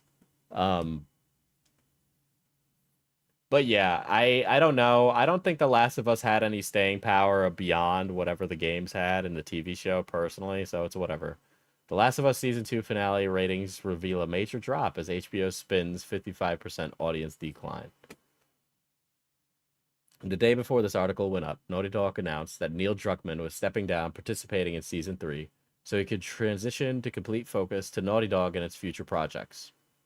While the defense of the poor reception decision to killing Joel was poo-pooed as the reactionary habits of toxic gamers, I think part of it is. It becomes harder to cast off as displeasures of a very few when your decision costs millions of views lost. Notoriety from the hand of anger comes at a heavy cost. Last of Us Part 2 came out, the drama happened, so the people writing the show and the executives associated with it were probably well aware. And they probably still chose to go through with the story because Druckmann was involved. But again, he's the creative lead. If that's what he wanted, sure, whatever. I assume HBO was aware that there might have been some risk with that. HBO is a company that is aware of risk and will frequently take them with their shows. They make shows for adults and grown-ass people. But it would make sense that Neil Druckmann was going to be stepping away from Season 3 of The Last of Us.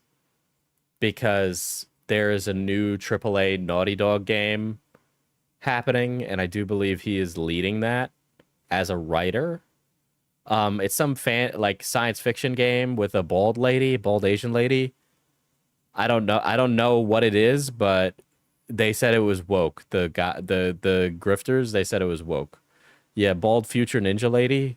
But I know he's doing that, so it makes sense that he's not going to be working on season 3 of the Last of Us TV show. So it's not like he left the Last of Us TV show to get fired.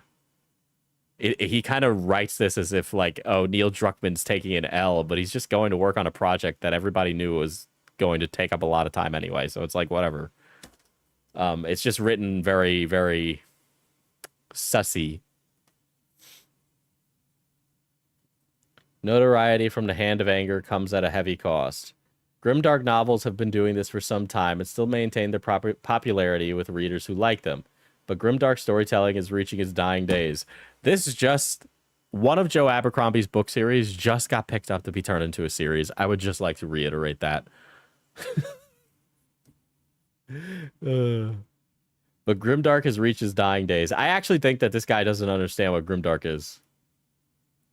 More discerning readers and mainstream audiences are reaching the end of a desire to escape the harsh world we live in, only to delve into a fictional world that's just as bad, if not worse. I think people like this stuff still. Audiences are primed for something hopeful, bright, and triumphant that leaves them wanting a smile on their face, no matter how many times they digest it. Unironically, the only thing I think that this guy could be asking for here is more Marvel slop. Okay? Like, I don't... Like, what else are you asking for here, right? You're asking for... Like, obviously, stories can have happy endings, but it's almost like... I don't understand this guy. I don't think like this guy's whole thesis doesn't make any fucking sense here. I think I've lost what this guy's whole point is. It's that grimdark is dying, guys. He wants to be a kid again. Yeah, this is something we all go through as adults, but like we get over it and we accept the world for what it is and we grow to be independent like thinkers that are appreciative of the life we live currently because we're grown adults and we understand that things happen and change with time. It's not about the media. It's about a feeling he had. Yeah, he'll never have that again. I know Chad agrees with me. Anyway, I know you all agree with me when I'm saying these things. Okay, but I'm just trying to say it loud for the people in the back.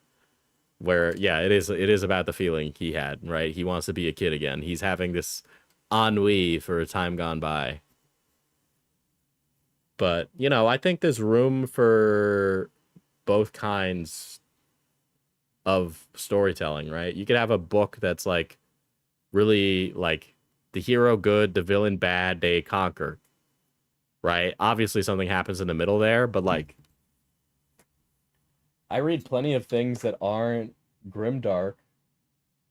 The Sandman Slim novels, they're edgy. They're edgy, but I don't think I'd call them grimdark. I do read a lot of grimdarks, not gonna lie, now that I look at this. Oh, Federal Bureau of Physics, if you guys have ever read the comic book series, that's like an absolute favorite of mine. Not grimdark at all. Like, there's room for all kinds of stories. I read light novels. Rising of the Shield Hero is on my shelf. That's not grimdark at all. But I don't think that this guy reads, because I don't think he understands what grimdark is, because grimdark isn't the writing makes me feel bad. Or grimdark isn't the character dies. Grimdark is a lot more than that. It's just such a vague misunderstanding. Anyway, we would have gone through this guy's YouTube channel, but it got banned. So we now have a Facebook video, and I don't know why the President of the United States is here. But yes. Do you have Overlord? I have digital copies of Overlord. I have the first, like, 10 of them. I haven't read all of them yet. Why is this keep muting? Why does Facebook keep muting things? I'm about to We're lose. going to get to There the we go. update and how we got here and what's going on and hopefully where we're going from here. So, first things first. I have to retract my previous accusation. Okay, you see, so what happened was he reads books. So he reads books because they're on his shelf. Lord of a Shattered Land. We Break Immortals. He has the Xenoblade stuff up there. He's a big Xenoblade fan. Dude, I hate how Facebook does this. Oh my god. Oh my god. of which I am no stranger if you've been following me for any length of time whatsoever. Over the weekend, some of the folks who are not fans of Eric July, and if you don't know who Eric July is, he is a YouTube. Wait a second. Does this overlap? Does this overlap with that who's the guy that's with Vito, the guy who jerked his cat off? Who's that guy that does the biggest problem in the universe? What's his face? Fuck. He's like a balding, long hair. Not Maddox. The guy Maddox got into a lawsuit with. No. Vito is a comedian who jerked his cat off with a cotton swab. This is a real thing. His cat was in heat, and his vet told him to jerk his cat off or something. Dick Masterson, thank you. What does this have to do with Eric July? So Eric July and Dick Masterson have been beefing forever. Vito jerked his cat off. Yes, guys, this happened.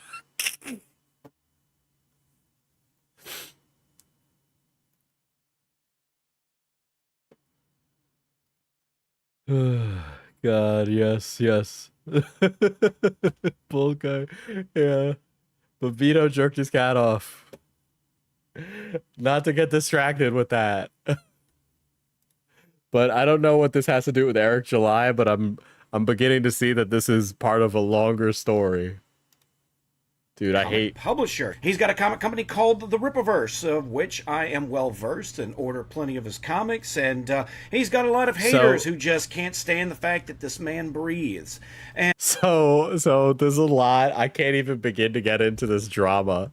Okay, and I am not touching this drama. I am not touching it. It is nuclearly schizophrenic. Okay, that's how crazy it gets. All right, I don't want that.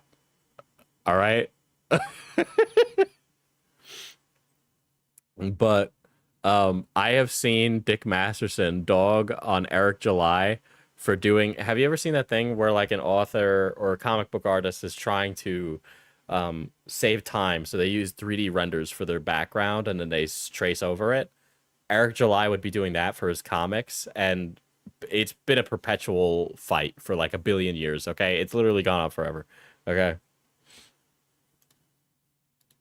Twitter offered up this notion that his comic just got slung into a FedEx mailer without protection. Now, this was fresh off of getting my copy in the mail of ISOM number 3, which all the Rippaverse mailers come in a nice little cardboard box. So, after absolutely bodying this little liar over the weekend, I was kind of running fresh in a lot of memories, and so by the time Wednesday popped up, about late afternoon, I like how he shows how many views his tweet got as like an own. It's like, I owned Eric July by quote tweeting him about a fucking package. Notice on my YouTube app was not loading, and lo and behold, my channel had been nuked. Now, at the time when I put this up on social media, What a coincidence. A few days after I embarrassed the known trolls of Eric July. Oh, this guy's part of the lore. This guy's part of the Eric July, Dick Masterson, Vito lore, bro. Holy shit. Dude, this is actually really funny. I did not think I was going to be stumbling upon a side character in this plot. To be clear, I don't think this had to do with Dick Masterson trolls, bro. in the wake of this particular group. Does the lore involve more cats? No, but I do believe Bo Blacks did coke with them.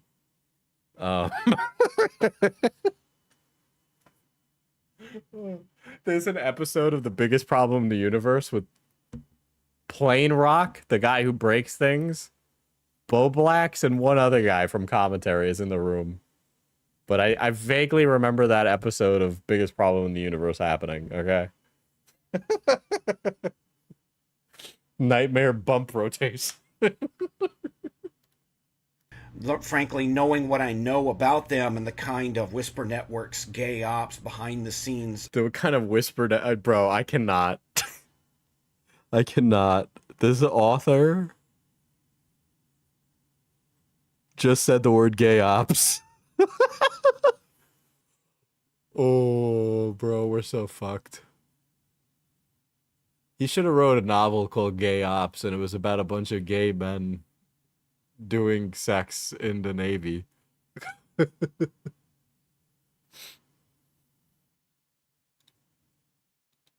Get up to. My first inclination was that I had been the victim of being mass reported. This, however, as I've come to learn, is not the case. So to the people in that particular detractor sphere, I say, you are still the scum of the earth, and I think you're some of the dumbest sumbitches I've ever met in my entire life. Why would you... Oh, I wasn't getting giga-trolled by a bunch of dweebs online. Anyway, I hate you all. I hope you explode in a billion pieces. Well, I wonder what's going to happen to you now. This guy's wondering why Orc City became a meme.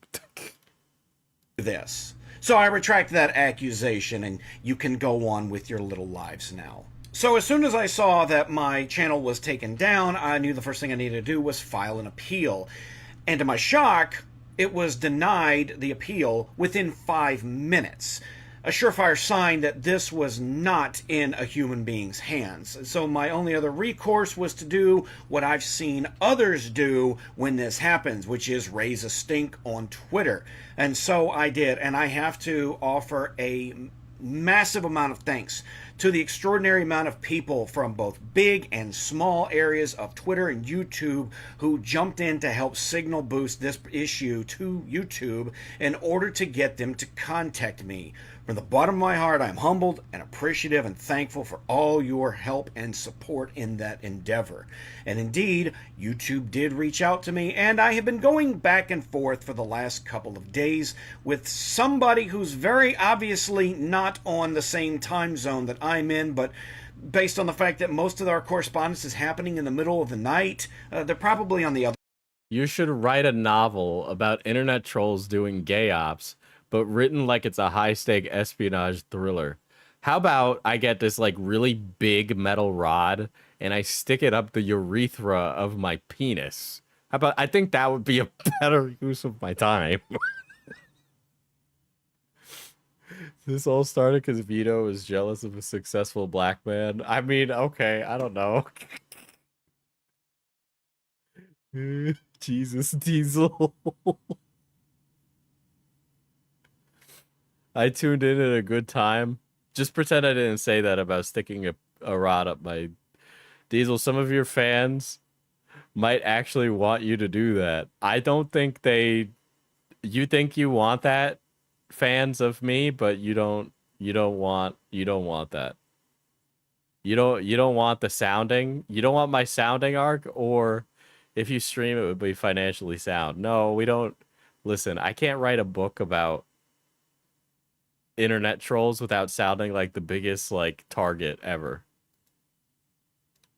Now, speculation ran wild, and definitely I was trying to think of all the ways that this could have possibly gotten my channel nuked. And the only thing that I got at first was this vague statement of, quote, repeated violations and warnings, of which I have not had a single one. In the entire history of the life of my channel, for about 3 to 4 years now, I have not had a single violation. Maybe a couple of copyright claims because some copyrighted music wound up in some videos. Most of the time I just edit that out through YouTube's editors. I've never had a strike. I've never had a warning that I had some violation going on. And for certain, the content that I cover really isn't all that controversial. It's mainly fantasy stuff, books, literature, and indie comic books, which, granted, indie comic books can get a little contentious, but I'd never turned my channel into like a drama sniping back and forth with other creators kind of a channel.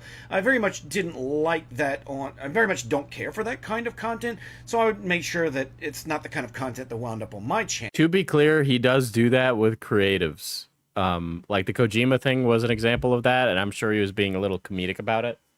But he, on his other Twitter account, I'll just pull it up. So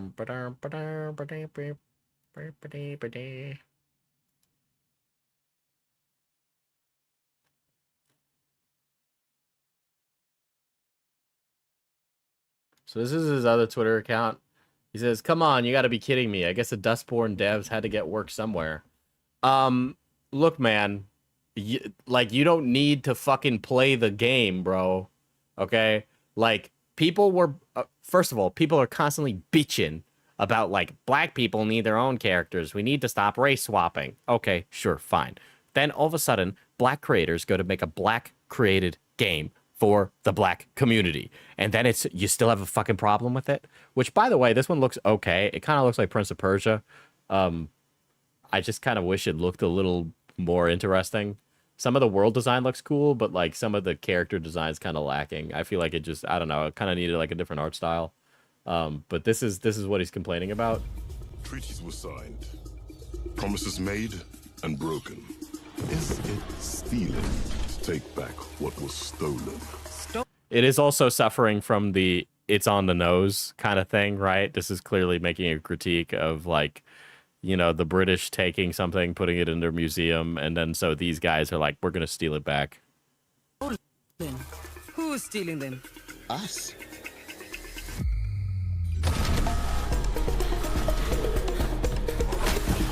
It's time to get out of there.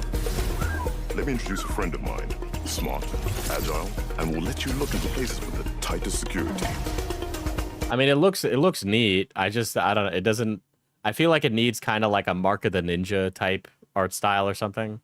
I know I'm like talking about what I would prefer in a video game, right? And they could just make whatever the fuck they want. But I feel like it would if it was like a like 2D animation, I think it would have looked a little nicer. I don't know. I feel like it kind of looks Overwatchy.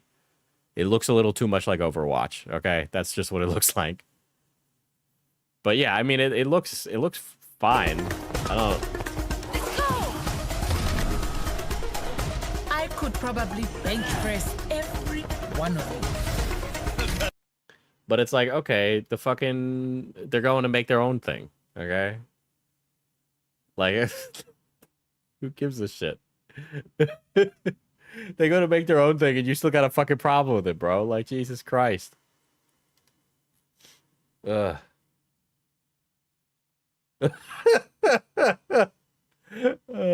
Guys, I'm telling you, you know what kind of guy this is. All right? Putting Assassin's Creed Shadows in here is such the big cope, dude. Okay? Because it didn't fail, and it's just cope every time one of these fucking guys mentions it. All right? But it's like, bro, of course he's the one complaining and bitching and moaning about that.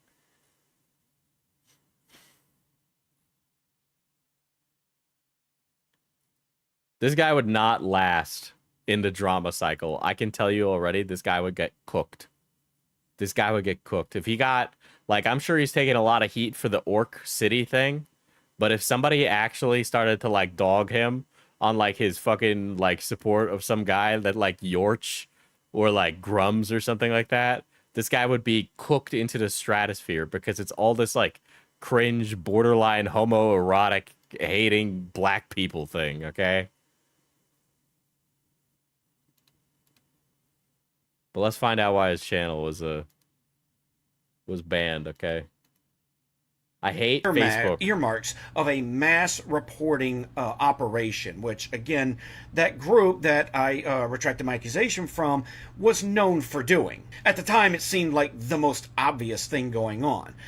As I pressed the YouTube rep in behind the scenes in the email, I came to find out that the exact reason is, quote, being associated with another channel that was terminated, which is a little suspect. See, this channel that I've had is the only channel I've ever had. I've never had another YouTube channel, so it's weird, and it brings to mind the thought that they think I'm ban jumping, but I've never had another channel, so that's not true. Now, in their responses to me in the email, they explicitly state that once your channel is banned, 2 things to keep in mind.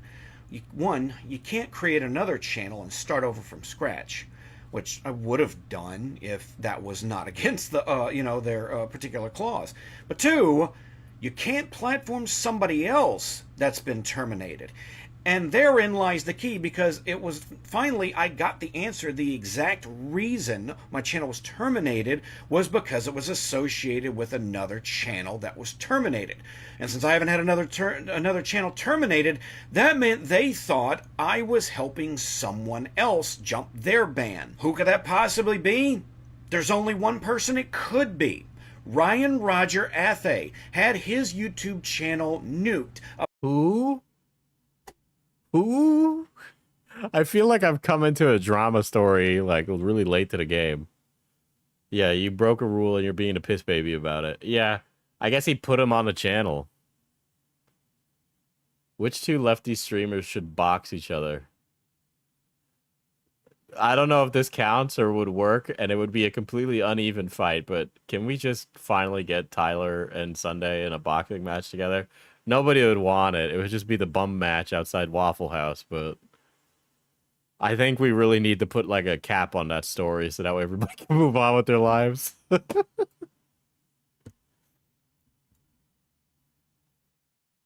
Hassan versus Ethan. Okay, listen. That's not even a fight. We all know Hassan would kill Ethan Klein in a boxing match, all right? Can we get biggest Joel? Big Joel versus H Bomber guy. Which, by the way, my money's on H Bomber guy. In Praise of Shadows versus who's the guy going to Japan? The guy who's like $100,000 in debt. I want to see Beckett versus Diesel, but replace a boxing ring with a bed and boxing with naked wrestling. Innuendo Studios, yeah. Innuendo Studios versus versus In Praise of Shadows. Jake Weddle versus Jake Doolittle. Shit, that's funny. Innuendo would never. He needs the money. He needs the money. Put that man in a boxing ring. He needs money. He's poor.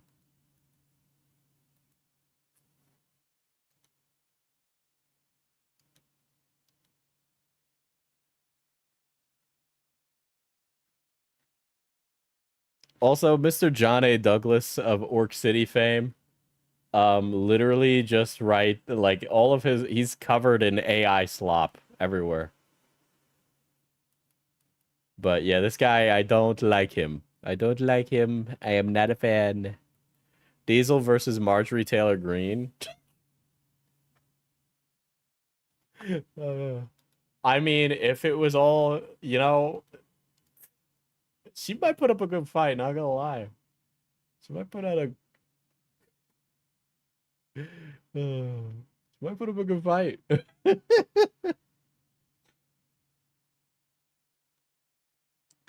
God, Diesel and Fauci throw watermelons at each other. Hold on. Okay. Side note. Did you speak it? Because I'm talking about Grimdark today. I think this kind of just fits. It's like in a good position. Right? And...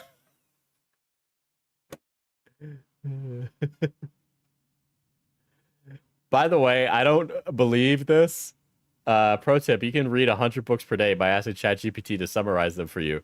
Whoever wrote this tweet should be hung from the rafters and loved.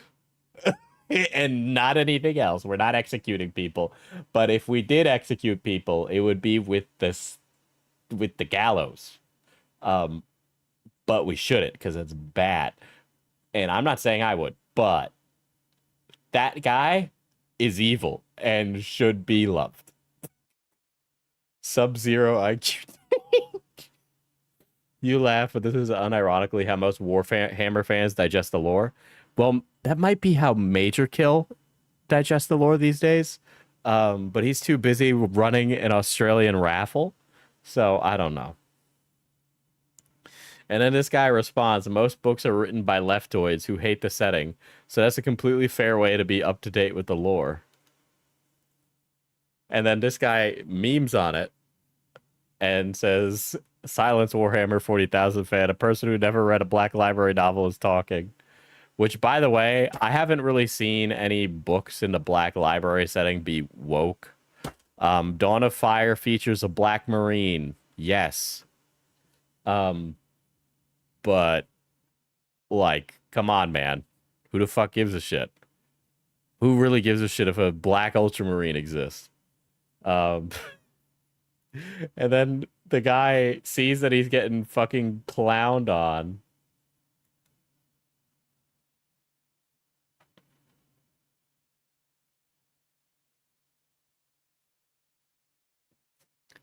Says 40K was made popular by fascists. We are the indigenous people of this fandom, and you are the colonizers. I've got a really bad thing to describe to you, but 40K was built on the back of satire. 40K is very obvious satire. Okay? Is it complete satire these days? No. But it is not an endorsement of fascism. It never has been. Not only have you never read a single book, but you've doubled down on not reading a single book.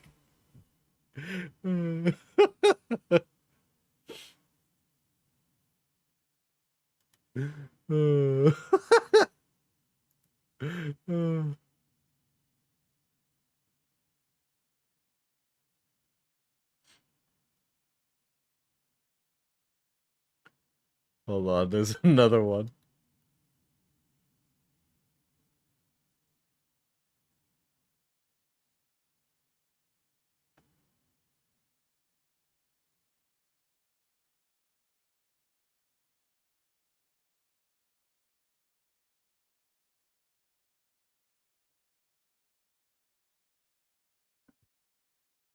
We're seeing, okay, the worst part about the Stormcast and other of them just being ground marines with none of what makes Space Marines cool is the resurrection aspect. Its downside of losing your memories into ego the more you become back is never played up. The consequences of it don't matter, which is not true. I don't know how many of you have ever read AOS. I am falling into AOS more now. I find AOS to be a lot more interesting these days. But it does. It does. And it's getting pretty crazy that people just get on the internet and lie so blatantly. And then in this guy, you know, saying like, oh, you know, things actually happen when you reforge. This other Twitter user says, so Stormcast had to be retconned into having flaws to be interesting, never escaping the fantasy Space Marine allegations.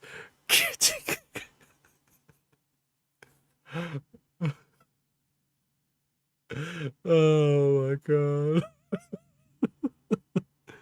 Okay, so it's bad when they have characters. It's bad when they don't have character. So it's like it doesn't matter. You can't I hope this. Listen, I know Orc City is funny, but this is, you can't please everybody, and this is that. Okay, you just can't please everybody.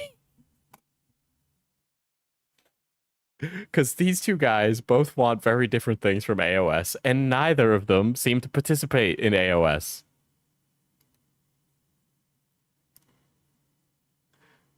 Good morning, Warhammer Age of Sigmar fan, a person who never read a Black Library novel is talking. And it's just that forever.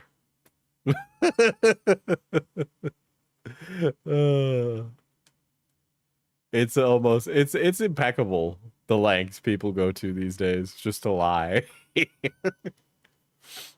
Especially when it can be easily fact-checked in a fantasy setting.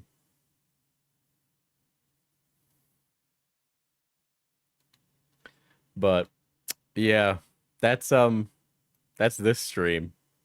I hope you guys enjoyed my weird little ramblings this evening. I know it was kind of late for a stream, but I just kind of wanted to be back. Anyway, streams are back. Bye, bitches.